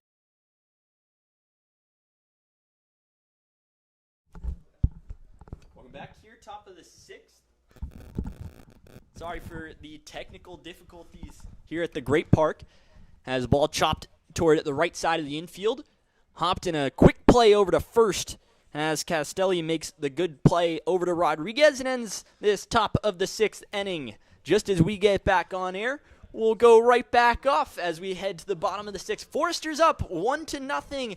Not if this OC Riptide lineup has anything to do with it. We'll see what they can do when we come back. It'll be 2, 3, 4 hitters. Castelli, Sauce, and Rodriguez due up as we head to the bottom of the 6th.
Bottom of 6 action here at Great Park as the sky goes dark and the lights start to fill up the stadium. And it's time for the Riptide to come up to bat. It'll be Castelli, Sauce, and Rodriguez, lefty, righty, lefty, and 2, 3, 4 batters for OC. So time for them to get going. As Castelli struck out looking in his first 2 appearances. As thinks about swinging on that one and decides not to, and does so correctly as it goes by on the outside corner for ball number 1. Camarillo moving quickly. Ball skied out toward the OC bullpen and well foul out toward the batting cage of USC, actually, who played their season here earlier. And Camarillo, 1-1. Called for a strike on the outside corner, so now 1-2. Camarillo takes no time in between pitches. He's already set and ready to go. Castelli will dig in. And the 1-2. Watched into the other batter's box for ball number 2. And that's a good point you bring up. Camarillo working quick. There's not a pitch clock in summer collegiate ball here, and still working fast. 2-2, hit out towards second. Far ranges to his left. And we'll toss on over to first to Hoover, who will toss it all the way around the horn for out number 1 in this bottom of the 6th inning. It's really been a great defensive performance, even in their first game together for the Foresters. Just 2 walks, 1 hit allowed. Really limiting the Riptide offense here. So Camden Sauce hops in. Number 3 batter for this Riptide squad, yet to get a hit so far in this game. As he watches the ball go low for ball number 1. Flew out to center back in the first inning and struck out in the third. He was one of 3 batters that fell victim to Barrett as he taps one right back over to the pitcher and thrown on to first as Camarillo makes a play over to his right and a good throw to Hoover.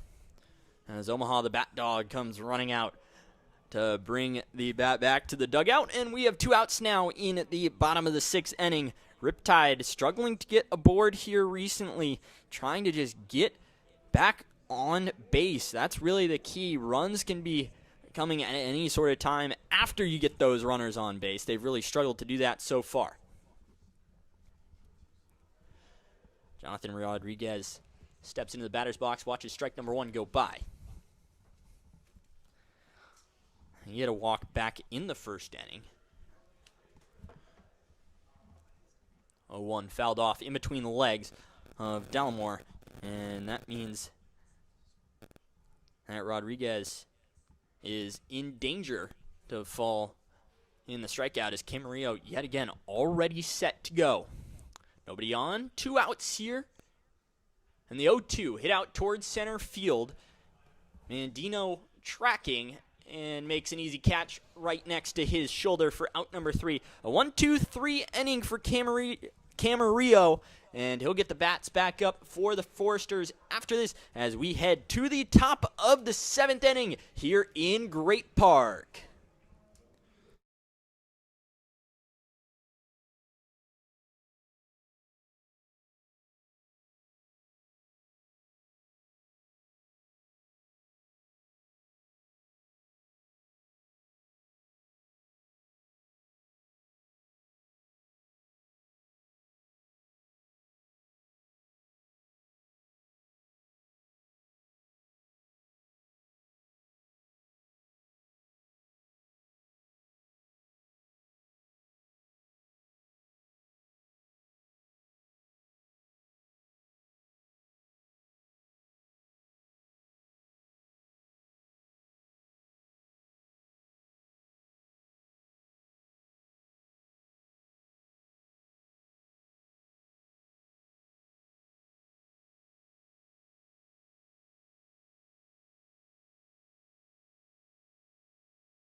So a little bit of changes for the Riptide's defense. It's going to be Tyler Holland hopping over to first base. Jonathan Rodriguez coming out of this ball game as we head to the top of the 7th inning. Forster still leading 1-0. And Spence back out on the mound finds the first strike of this top of 7 inning. And after a rather quick bottom of the 6th, as Camarillo moving very fast previously on the mound. And Spence looks on and throws the 0-1. Right down the middle of the plate for strike number 2 now. As he looks down toward Caleb Hoover, the first baseman for this Forester. And he's in the series of 3 lefties, so it'll be Hoover, Farr, and then Clark. Sets at the belt and gets ready for his 0-2. Curveball just high and outside. And you can tell Troncalli really liked that ball. Just misses, though, so ball number 1. Will actually be Sawyer Farr up to bat. 1-2. Fouled up and away into the parking lot. So we'll go one more time with a 1-2 count here in this top of the 7th inning. Nobody on, no outs here. As the Foresters just looking to get back on the scoreboard, get those insurance runs. And while 1 run might win this ball game right now, the odds that it does it later on might not be high. The 1-2 hit out toward left side, well foul. So yet again, we'll do this 1-2 count. And Farr really extending this at bat now, which is what you would like. You'd like this Riptide squad to go into the bullpen, have to go through a lot of different arms. And Spence, who just came in for the 3rd out of this past inning. He'll peer down toward Troncalli and let go 1-2. Low and inside into the dirt for ball number 2 now. And to your point, he got down in the count early. Was Farr able to foul off a couple baseballs and get right back into this one, and it's evened up 2-2. Looks over to third base. Comes back for the 2-2. Curveball drops out of the mid of Troncalli, but well outside either way. So just like that, it's evened up for a 3-2 count here in this top of the 7th with nobody on and no outs. Forster's leading 1-0. And Sawyer Farr will dig into the left-handed batter's box for the 3rd time today. Payoff pitch. Hit out toward short, and a diving play just misses the glove of Rosales, so it will come all the way around, or Holland, excuse me, out there at short. So just misses his glove as a defensive replacement coming in this past inning. And a runner on now for the Foresters. A great at bat for Sawyer Farr. Got down 0-2 early, fouled off a couple baseballs, got right back in it, and ropes one on the left side. Gets by the outreach glove of a diving Holland and in a left field, and now a base runner on first for the Foresters. So it'll be Clark now coming up to bat. Didn't play this past season even though he was at Arkansas. Huge swing and a miss from him as he is well behind the breaking ball for strike number 1. So man on first now. That's Sawyer Farr, who just reached on a line drive out towards short. He's running. Throw down from Troncalli way left. And Sawyer Farr is going to hustle all the way to third, try to steal 2 in a row, and he does and gets in standing. So a runner now on third with no outs here in the top of the 7th. And just like last inning, the Foresters are threatening to score with a runner on third base. Troncalli, who's done a nice job behind the dish today. Throw was off just to the left of the bag, rolled into center field, and as a result, Farr able to steal. It was a perfect 5 for 5 this season on stolen base attempts. If you're Spence, you got to focus on the batter at home. 0-2. Curveball just low, misses for ball number 1 as Brenton Clark just showing off the eye there as Spence looks down one more time. 1-2. Inside blocked, and it's going to roll to the backstop. And Sawyer Farr will jog leisurely over to home. So it's now 2-0 for the Foresters after a wild pitch from Spence rolls to the backstop. Well, the pitches have been low. We've seen Troncalli do a nice job tonight, able to regain control quickly. This one ricochets off his glove all the way to the backstop. And the speedy Farr from third easily scores. Now the Foresters a 2-0 lead. So Troncalli talks with Spence for a second, likely to calm him down, probably telling him, hey, listen, we have a 2-2 count right now. Yes, the run came in, but let's just get this batter out now, get one out, and then get the bats back up. It's only a matter of time before OC and the bats start to get rolling, as they only have one hit so far in this game. Curveball's left over the plate, slicing just into the outfield grass over at short, and that'll be Holland to make the play. So after Holland failed to make that diving catch, this time it gets a nice and easy pop fly for out number 1 here in the top of the 7th inning. Gets the first out, and that should calm down Spence as nobody on, 1 out here, and as he faces Ruley.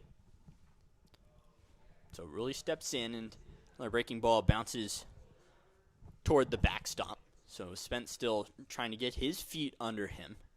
And as Troncalli certainly working hard behind the dish today. 2-0 now after the run scored earlier with Sawyer Farr coming in. Here in the top of the 7th inning with 1 out. 1-0 breaking ball across the middle of the plate for strike number 1. And if you are Spence in the Riptide, just try to get out of this inning with as limited damage as you can. You saw yesterday that was a struggle for them. They did it earlier so far. 1-1 curveball outside and caught on the chalk line. So ball number 2 now. 1 out, nobody on. And Spence looks back down toward Troncalli, trying to see what he will throw. Been going to quite a bit of off speed so far this game. 2-1, hit hard out, grounded toward first. And Rodriguez says, I got this one, and runs over to the bag for out number 2 for the Riptide. So after allowing an out, now able to get 2 now in a row. So Clark and Ruley both sat down, and will now be Vincent Gambardella, DH, stepping in to the left-handed batter's box. Didn't necessarily bat ideally in this past season. In fact, was batting .083 this past season. When he steps in and watches strike number 1 go past him. So it'll be 0-1 now with 2 outs. Nobody on here in the top of the 7th. Foresters leading 2-0. And hits have been a rarity so far in this game for both teams. 0-1 pitch just misses outside on the heater. And it is called the ball, so now 1-1. One error for both squads in this game. And, I mean, even walks really have not been a common occurrence. It's been quite a bit of defensive play, and as I say that, that's a hit by pitch, so that means that Rulli will walk over, or Gambardella, will go over to first base, and another runner aboard for the Foresters. Right, quite the opposite of last night after the Riptide pitchers combined for 16 strikeouts, but allowed 7 walks and 2 errors, which is what made the difference. So Navarro now steps in. He's playing left field so far in this game. Thinks about swinging on the 0-0 pitch and watches it go by for ball number 1. 2 outs. Gambardella standing on first base. A run has already scored in this top of the 7th. And the Riptide just looking to get out of it and get the bats back up to the plate. 1-0. This one misses just low. Pops out of the glove of Daniel Troncalli behind the plate. And they will settle up for a 2-0 now. Middle infield is back toward the grass. Third base as well. That's Camden Sauce is back a long way. He's ready to make a long throw. And Spence sets at the belt and fires 2-0, which catches the bottom part of the zone for strike number 1. Navarro so far in this game grounded out to McGuire and then ended up walking earlier as well. 2-1. Curveball just misses inside for ball number 3. So now a 3-1 count with 2 outs and a man on first. And Navarro, when he did walk, he was able to get around as well. Didn't come across to score, but got to third base. So he was left stranding there. And that's one of the few runs that these Foresters have left stranding. 3-1 hit out towards second base. Another high hop for Castelli, but he throws over to Rodriguez, and the Riptide get out of the inning, but not before the damage is done. So the Foresters now looking to defend 2 runs as they're up 2-0, and it'll be Camarillo coming back out on the mound, the fast pitcher. See what he can do when we come back. It's going to be Johnson, Holland, and then Troncalli up to bat for the Riptide here at Great Park.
Two to nothing here as we head just past the 7th inning stretch. Foresters leading, but it'll be Johnson, Holland, and Troncalli up to bat.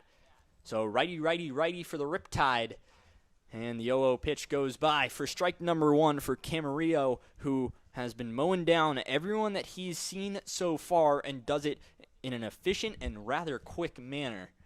As he throws a breaking ball and gets strike number 2 now. So ahead of the count and moving quickly. Already set at the belt. That's something that he certainly has done well so far, throwing off these Riptide hitters.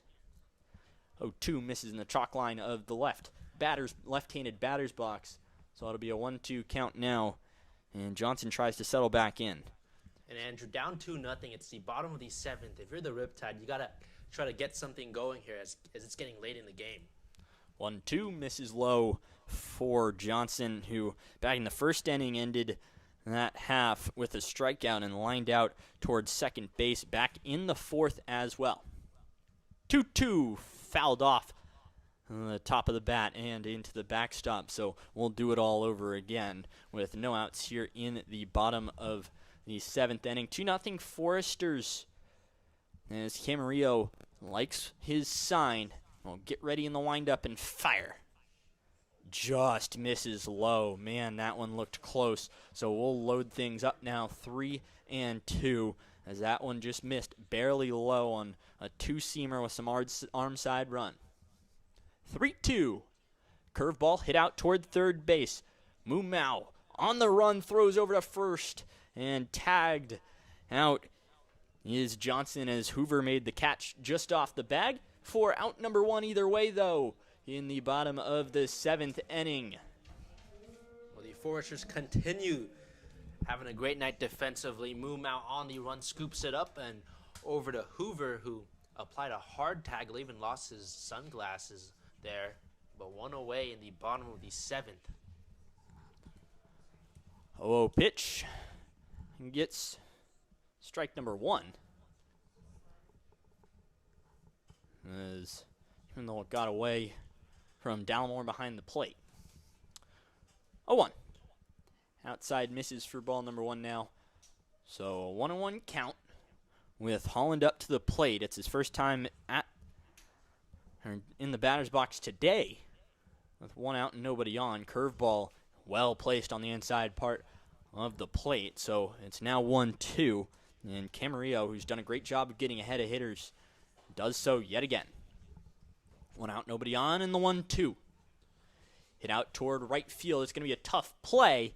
And coming to get it is Clark, who makes it look rather easy as that ball stays up in the air and catches out number 2 for the Foresters. And if you're the Riptide, you're just struggling to get on base. They just really can't do it right now.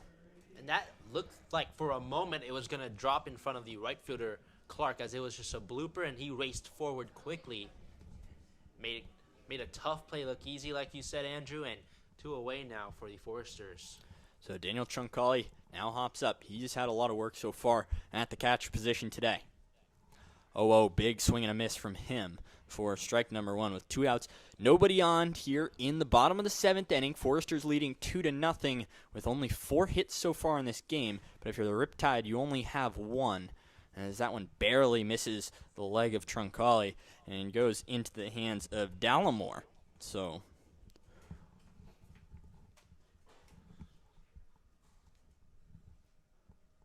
it's actually Ryder Young who's come into bat. So switching things up almost certainly means, or definitely means, Troncalli won't be behind the plate anymore either. So his day, he can rest. And a 1-2. Got him looking. And Camarillo freezes him with the breaking ball. What a pitch from him. And yet again, no runners on for the Riptide, and that's been a theme so far in this game. Struggling to get base runners. Are going to need to find a time to do it soon, but it's not going to be this next half inning, as the Foresters will come up in the top of the 8th, leading 2-0, looking to hold on to their lead and maybe add a little bit more. Coming up here soon.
Welcome back here to the top of the 8th inning. And the Foresters up to bat yet again, trying to hold on to this 2-0 lead and add a little bit more is their plan. As it'll be Mandino stepping up to the plate to start things off. He had a bunt single back in the 6th inning. So he fouls off pitch number 1. In this at-bat, it's Jack O'Malley who's hopped out onto the anthill 60 feet and 6 inches from Mandino. So he'll get ready to go. And Ryder Young is well behind the plate. So 2 switches for the Riptide. As pitch number 2 finds the outside part of the zone. So it'll be an 0-2 count now, and O'Malley has a chance to get a strikeout for the Riptide. It'll be the first time since the 6th inning that they would be able to do so. Struggled to find that category today, but man, did they have a lot last game. 0-2, swing and a miss, strike 3. Jack O'Malley finds strikeout number 5 for the Riptide and sits down the first batter of this top of the 8th inning. That's going to feel good for Jack O'Malley coming in, getting off to a great start, strikes out Nandino. Jack O'Malley, of course, the junior right-handed pitcher out of Bucknell. Saw limited playing time, but a good start to his summer already. So Dallimore hops in. First pitch sends one flying toward his dugout off the screen. That's why they have it, as all the Foresters players ducking for cover over there. And it'll be an 0-1 count now. Dallimore has struck out twice so far in this game, did so in the 4th and the 6th innings, so hasn't reached so far. 0-1. As I say it, base hit right up the middle. As Burdick will pick it up and throw it back toward the infield. So first hit of the summer for Brady Dallimore, I'm sure. First of many, and it will be a base runner on board for the Foresters with 1 out. And Brady Dallimore, like you mentioned, a great hitter, bat 446 this year. Struck out twice already and grounded out. And gets his first hit of the summer. That's got to be a great feeling. So Mumau comes up, and it will be 2 new replacements, Young as well as O'Malley, talking to each other.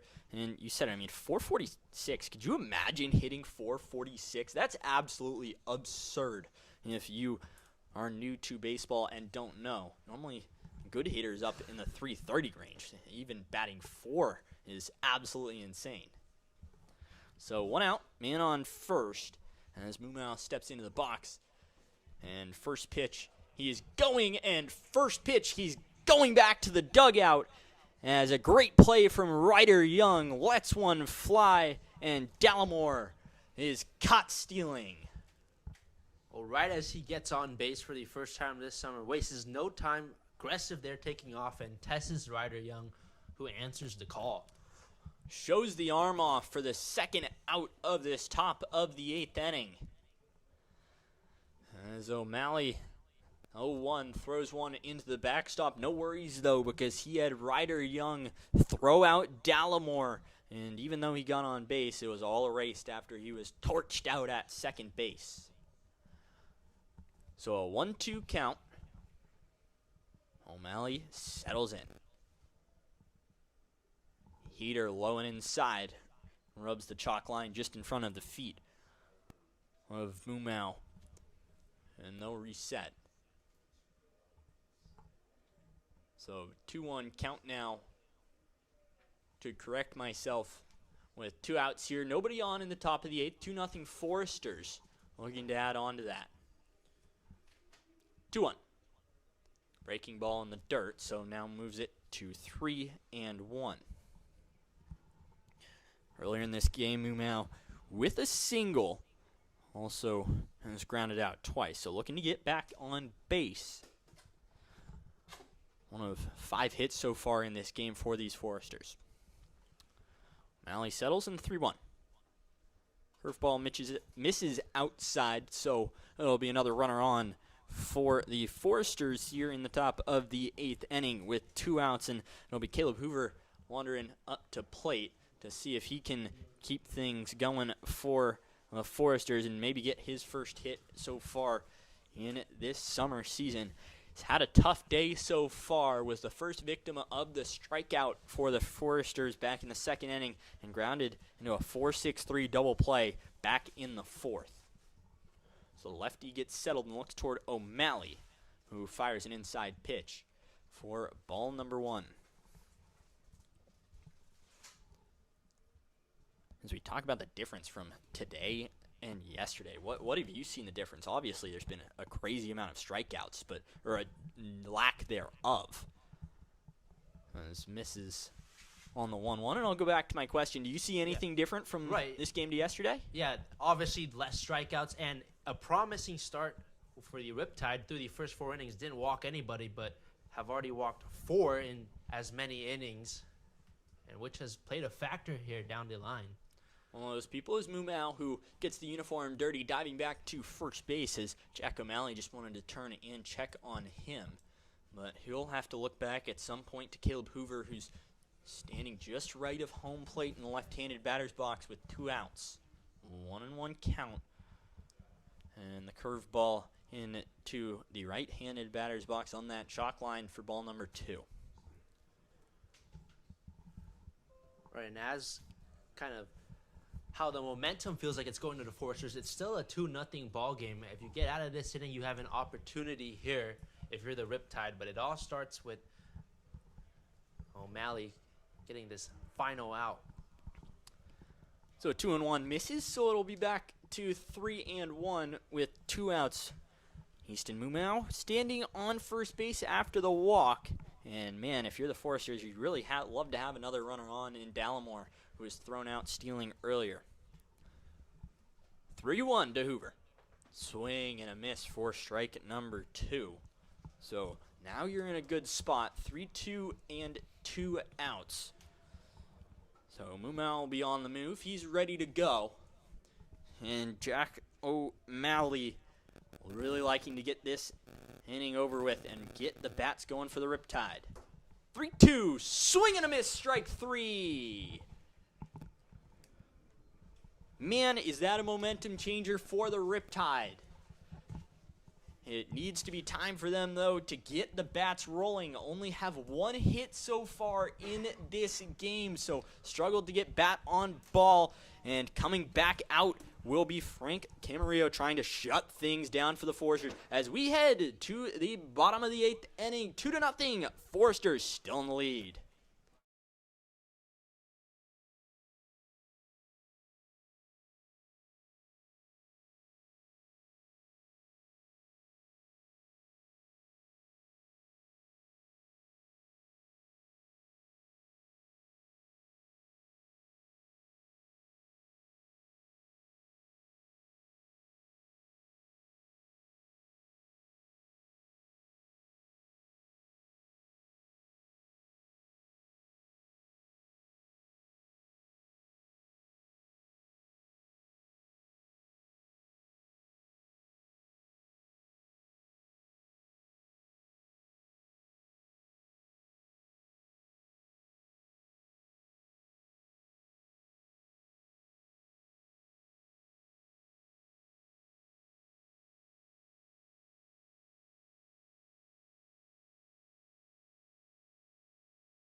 And we're back here in this bottom of the 8th inning as things switching up a little bit for the Riptide.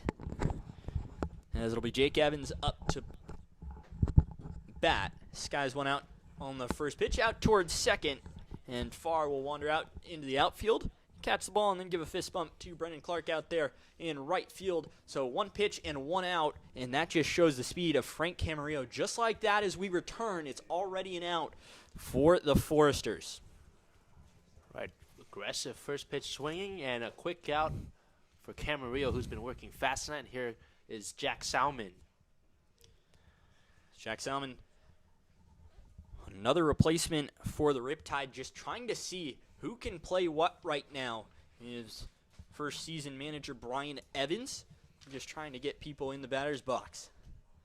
Camarillo coming now out of the windup, has been in the stretch for the majority, and misses for ball number 1. So a 1-1 count now as he'll set fire. Big swing and a miss, strike number 2. Man, the pace on Camarillo is pretty impressive to keep going this fast, as there's nobody on. 1 out here in the bottom of the 8th, and Salmon trying to slow things down, but the 1-2. Swing and a miss, strike 3. Strikeout number 7 for the Foresters on this day, and Camarillo just keeps on going well. Man, has he been so efficient so far, and just the speed that he's playing is just mind-boggling. Yeah, this guy came out and he's been on fire, moving pitch after pitch, barely had any break between them, and it's throwing the Riptide players off. As here comes Bradley Navarro with 2 outs here, looking for something. Looking for anything. Hit by pitch, walk, anything. If you are the Riptide, you just want to see someone on base at this point. As he steps in to the right side of the plate. Watches the first one go by, so strike 1, and then the second one just misses. So a 1-1 count with 2 outs, nobody on. Camarillo trying to shut things down here, and man, has he been doing it well so far. If you're a Foresters fan, you've got to be really excited, as Camarillo trying to keep the pace going, wants to see a sign one more time. 1-1. Outside pops off the glove of Dallimore and into the dirt, so ball number 2. It'll be a 2-1 count now. Camarillo looking to continue his game here. Again, has retired 8 straight batters. As this one's hit out down the left field line, and it'll be extra bases, rounding all the way around toward second, and finally stands up. There is Navarro. So after some quick pitching, now maybe he'll slow things down as a runner in scoring position. And man, I feel like I haven't said that all day for these Riptide. They've really struggled to get people out there toward second base, but they were able to do it there. And Ben Castelli now coming up to the plate, trying to get the first run for the Riptide here in the bottom of the 8th. Well, get this, Andrew. The first hit of the ball game was in the first inning, and it was Bradley Navarro who led things off for the Riptide, and now has his second hit of the day. And he's both of the hits so far for the Riptide. He did so back at bat number 1, as you said, Aiden. Ooh, big swing and a miss from Castelli. Wasn't expecting any sort of off speed there, as it goes flying past him for strike number 1. So a man on second for the Riptide. Imperative to get him across. Navarro takes his lead, and Castelli watches second pitch he sees and go past him for ball number 1. Castelli struck out backwards both in the first and third inning, and then grounded out to second back in at the 6th. Settles in for the 1-1. Hits it out toward first. Diving play made by Hoover, who flips over to Camarillo, and the Riptide won't be able to get anything going in that bottom of the 8th, so we'll head to top of the 9th inning. Riptide need to shut things down and then find 2 runs at some point in their final 3 outs, but it's not if the Foresters have anything to say about it, and we'll head to the top of 9.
Welcome back here, top of 9, as the Foresters look to add on to their 2-0 lead so far.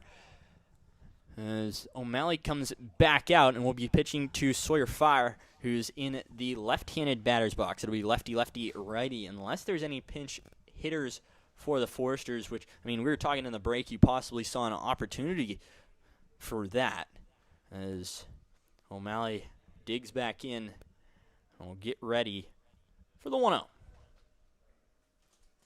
Catch the outside corner for strike number 1 here in the top of the 9th inning. And Riptide, when they come back up to the plate, just trailing by 2 runs, this game is still within reach, but you got to take care of business here and get through this with a quick 3 outs. O'Malley settles in, and a 1-1 finds the backstop, so it'll be a 2-1 count now. And for the Riptide, I mean, you're coming up to bat. You have the opportunity to do decent things. You have Castelli Sauce and Rodriguez up to bat, and that's in case they don't pinch hit anybody either, which is a very big possibility. See if Coach Brian Evans makes some changes to the lineup. Which he's done quite a bit. We've seen it in the past 2 games. I mean, you were talking about yesterday there were switches all over the place. Yeah, and Coach Brian Evans talking to us saying the lineup isn't firm. He's going to obviously want to get an opportunity to see as many of these guys and give them opportunities as possible. And with the game on the line, no better time. So O'Malley gets set. I'll throw his 3-1 into the dirt. So a 5-pitch walk, and that means another base runner for the Foresters as Sawyer Farr now walks over to first base, and Brenton Clark, a right fielder who, an SEC guy, played at Arkansas this past season, will come toward the plate. Right, and unfortunately for the Riptide, that's the 5th free pass of tonight. A runner on first, and some work to do for O'Malley with no outs here. A runner on first, that's Farr. Man, you look at the difference of yesterday of the OC pitching being super aggressive, and just today, everything's just been below the plate so far. As O'Malley this time keeps it low, but finds the bottom part of the zone for strike number 1. And that's the first thing that comes to my mind is everything's been low in the plate, almost as if they're scared to throw to these Foresters hitters anywhere up in the zone whatsoever. And on first, no outs in the 0-1 pitch misses, so it'll be 1-1 now as Farr retreats back to first base. He was one of the runs to come across. He was the latest run. That was back in the 7th inning, and when he led things off for the Foresters. He got a single and then came all the way around.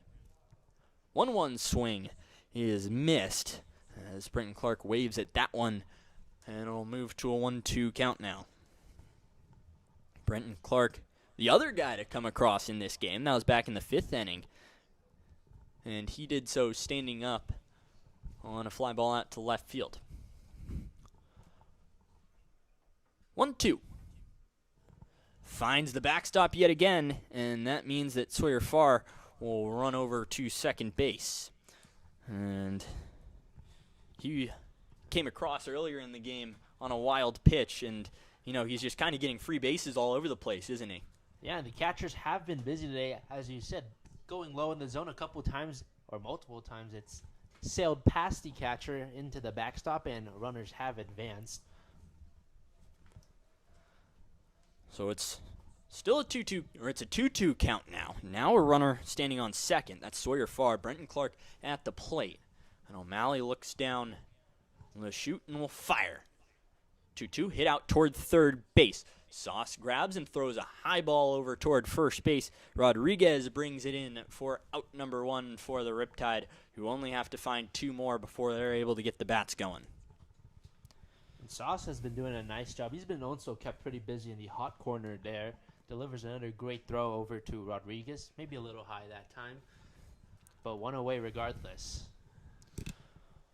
I mean, he's been playing back quite a bit so far in this game. It feels like every time you see him well on his way toward the outfield grass, but every time he's able to make that strong throw over to first with pretty much ease.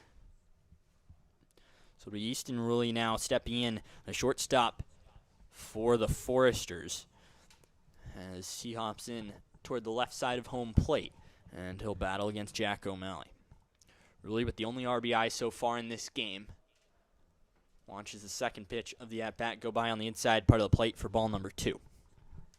And really is just one of 2 batters for the Foresters that hasn't gotten on tonight, has that sac fly back in the 5th, but if you're trying to get aboard and extend this game for the Foresters. Anything in the outfield likely to score, but this one's hit out toward center field, caught by Burdick, who takes his time throwing back to the infield because he knows that either way, Sawyer Farr is going to make it to third, and he does. So now runner on third with 2 outs here in the top of the 9th inning, and the Riptide, still not out of this inning just yet to get the offense going, or at least just try to get the offense going, get them up to bat, because haven't been able to do all that much so far. It's been the Foresters who have shut them out so far in this game. Gambardella up to the plate, fouls this one off toward the screen. So it'll be strike number 1 on him. For the Riptide, you can't afford another wild pitch when the pitcher would just 90 feet away as Sawyer Farr, already down 2-0. So Gambardella gets back ready, and the pitch in the dirt this time gotten by Young, who looks straight back at Farr, makes sure he retreats back to the first base bag. Every single person out toward the outfield grass, except for Camden Sauce, who's pretty close to it. O'Malley fires wide yet again, and it'll be a 2-1 count now with 2 outs here in the top of the 9th inning. Sawyer Farr standing 90 feet from another run for the Foresters, who are up 2-0. Jack O'Malley, the 4th pitcher for this Riptide squad, is trying to get the offense back up, and misses this one on the outside corner yet again. It'll be a 3-1 count now.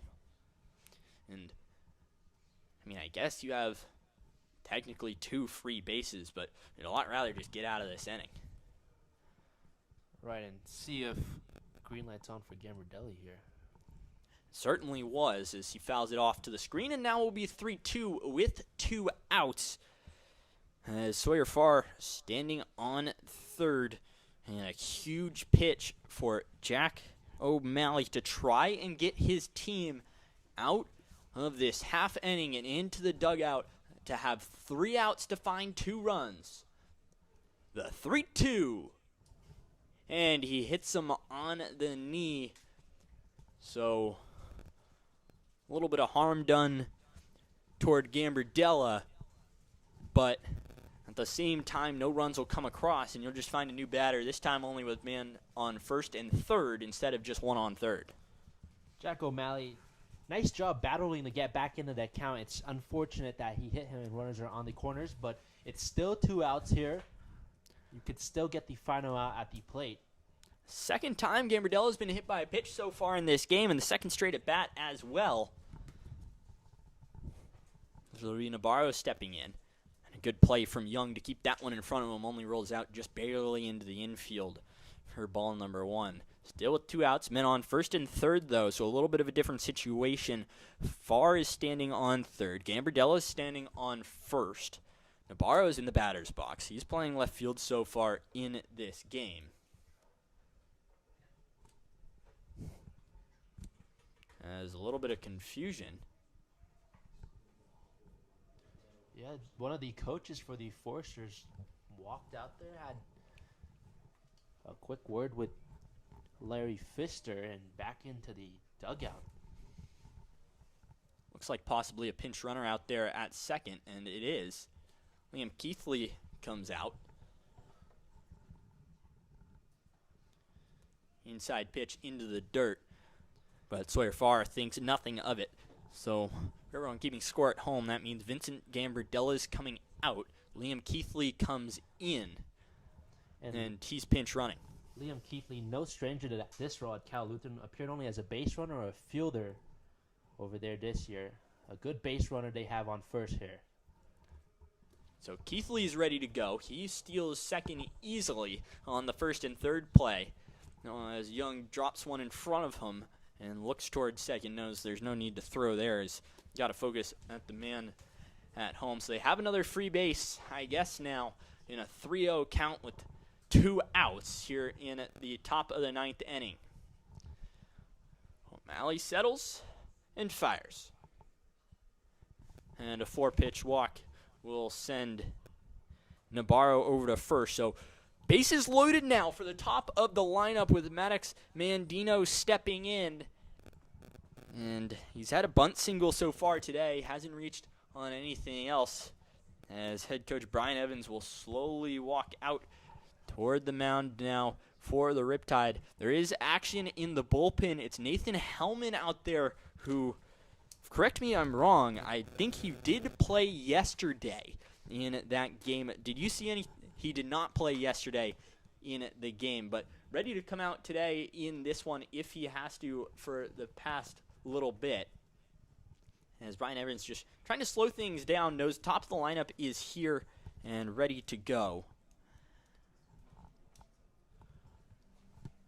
Having a word, the entire infield comes in. The bases are loaded. Top of the lineup starting with Maddox Mandino coming up, and he's going to leave Jack O'Malley out there. So a tough scenario for him, but nothing like starting summer ball like bases loaded with 2 outs in the top of the 9th inning, starting with the top of the order. So Mandino will come up to the plate. To summarize, it's Nabarro standing at first, Keithley at second, and Sawyer Farr at third, only 90 feet from a third run for the Foresters here in the top of the 9th, who are leading 2-0. Malley sets and fires. First pitch of the at-bat misses outside for ball number 1. So Mandino, as I was saying, bunt single earlier in this game, which looks like it was getting things going, moving runner to first and second for the Foresters. This time takes a huge swing and almost falls, or does fall all the way across home plate for strike number 1. So O'Malley now evens the count out to 1-1. What a pitch by Jack O'Malley. Had Mandino trying to get all of it there, fell out of the batter's box. 1-1 keeps it outside yet again. This one just misses as we're passing 9:27 on the clock, and things continue to roll here at OC Great Park with a 2-1 count with 2 outs here. Swing and a miss, strike number 2. So now a 2-2 count for O'Malley, trying to get out of this jam. Runners on first, second, and third with 2 outs here in the top of the 9th. Trying to just keep the deficit at 2 runs. The breaking ball has worked well against Mandino here. See if he comes back to it. 2-2 misses inside for ball number 3.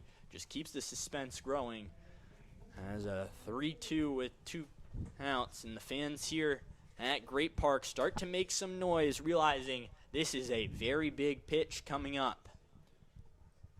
O'Malley trying to keep the chances for the Riptide alive. The payoff pitch fouled off to the screen. So Mandino stays alive for another one. And O'Malley has to see what he draws up. Looks like he went with the fastball there. Not sure if he wants to change to a breaking ball or has seen anything different so far. As everyone resets, runners on the move. 2 outs, man on first, second, and third. The 3-2. Hit up the middle, and it gets through. 1 run comes across, that's Farr. Another one comes across, that's Keithley. And the ball rolls to the infield, and it will be a 2 double. Dino putting the Foresters up in this game. What a big-time shot that was by Mandino. Gets a pitch he likes, squares it up, and sends a ground ball past the diving Holland into center field. And that gives them a 4-run lead here in the top of the 9th inning, and that will be his day as a pitching change for the Riptide here. Runners still on second and third, looking for that final out. So it's now 4-0. Foresters are leading. It'll be a pitching change, and it'll be Hellman coming in for the Riptide. We'll talk about him after the break. Here, OC Riptide down 4-0 in the top of the 9th.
back here with the Riptide against the Foresters. It's now 4-0 as the runs have come across after Maddox Mandino with the double up the middle, bringing across Farr as well as Keithley. So now up to bat, it'll be Dallimore. And the 0-0 pitch finds the outside corner for strike number 1. And Dallimore, like we had mentioned earlier, bat 446 this year, so another great batter in this lineup. That's the new pitcher Hellman is facing. So Hellman back on the mound now for his first batter so far of this season, as he finds strike number 2 and gets ahead of the count. And it's 2 outs with the men on second and third. And it's going to be Mandino standing on second after his bases loaded 2-out double, which brought 2 across, and Navarro on third. 0-2 in on the hands and called for a ball on Dallimore. So he'll look for a 1-2 now from Hellman. And then, you know, if you are Brian Evans, you would have loved to save the arm of Hellman trying to get this other out, but doesn't look like he's able to do it. 1-2. Swing and a miss, strike 3. So now finishes the top of the 9th inning, and unless the Riptide are able to get 4, that'll be the last time you see the Forester bats so far today. 4-0 here as we head to the bottom of the 9th, and it's time for the Riptide to get hot if there ever is one. It's Castelli, Sauce, and Rodriguez, 2, 3, 4, due up for the Riptide as we head to the bottom of the 9th. Camarillo back on the anthill after this.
So up to bat now is Camden Sauce. It'll be him, Rodriguez, and Johnson coming up for the Riptide here in the bottom of the 9th inning. Left to their last 3 outs to find 4 runs. Foresters leading 4-0 after a good 2-out double from Mardino to get runs across. As Camarillo comes back out, quickly throws 2 pitches, both balls, and fires the third. This time finds the strike zone. So Foresters have really been efficient with their pitching, only using 2 arms right now on what is their first game. 2-1 misses for ball number 3. And so it'll be a 3-1 count as that one just on the inside lower part of the plate gets away from Dallimore and into the infield grass. So he'll run out there and throw it back to Camarillo. First time we've seen him take toward second. Getting over there, but as soon as he's on the rubber, he's all business. That one misses just wide, so it'll be a walk and a base runner for the Riptide, which is what you want, a runner on base. And so it's time now for, I would say Johnson to come out, but it's actually going to be a pinch hitter instead.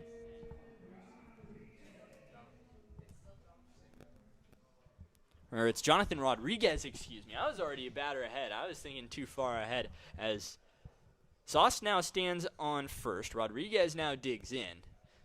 And Johnson, instead of what I thought into the batter's box, is actually just over on the left, getting ready to swing just after this. As man on first, that is Camden Sauce. 0-1. Swing and a miss, strike number 2. So Camarillo back where he is happy, ahead in the count.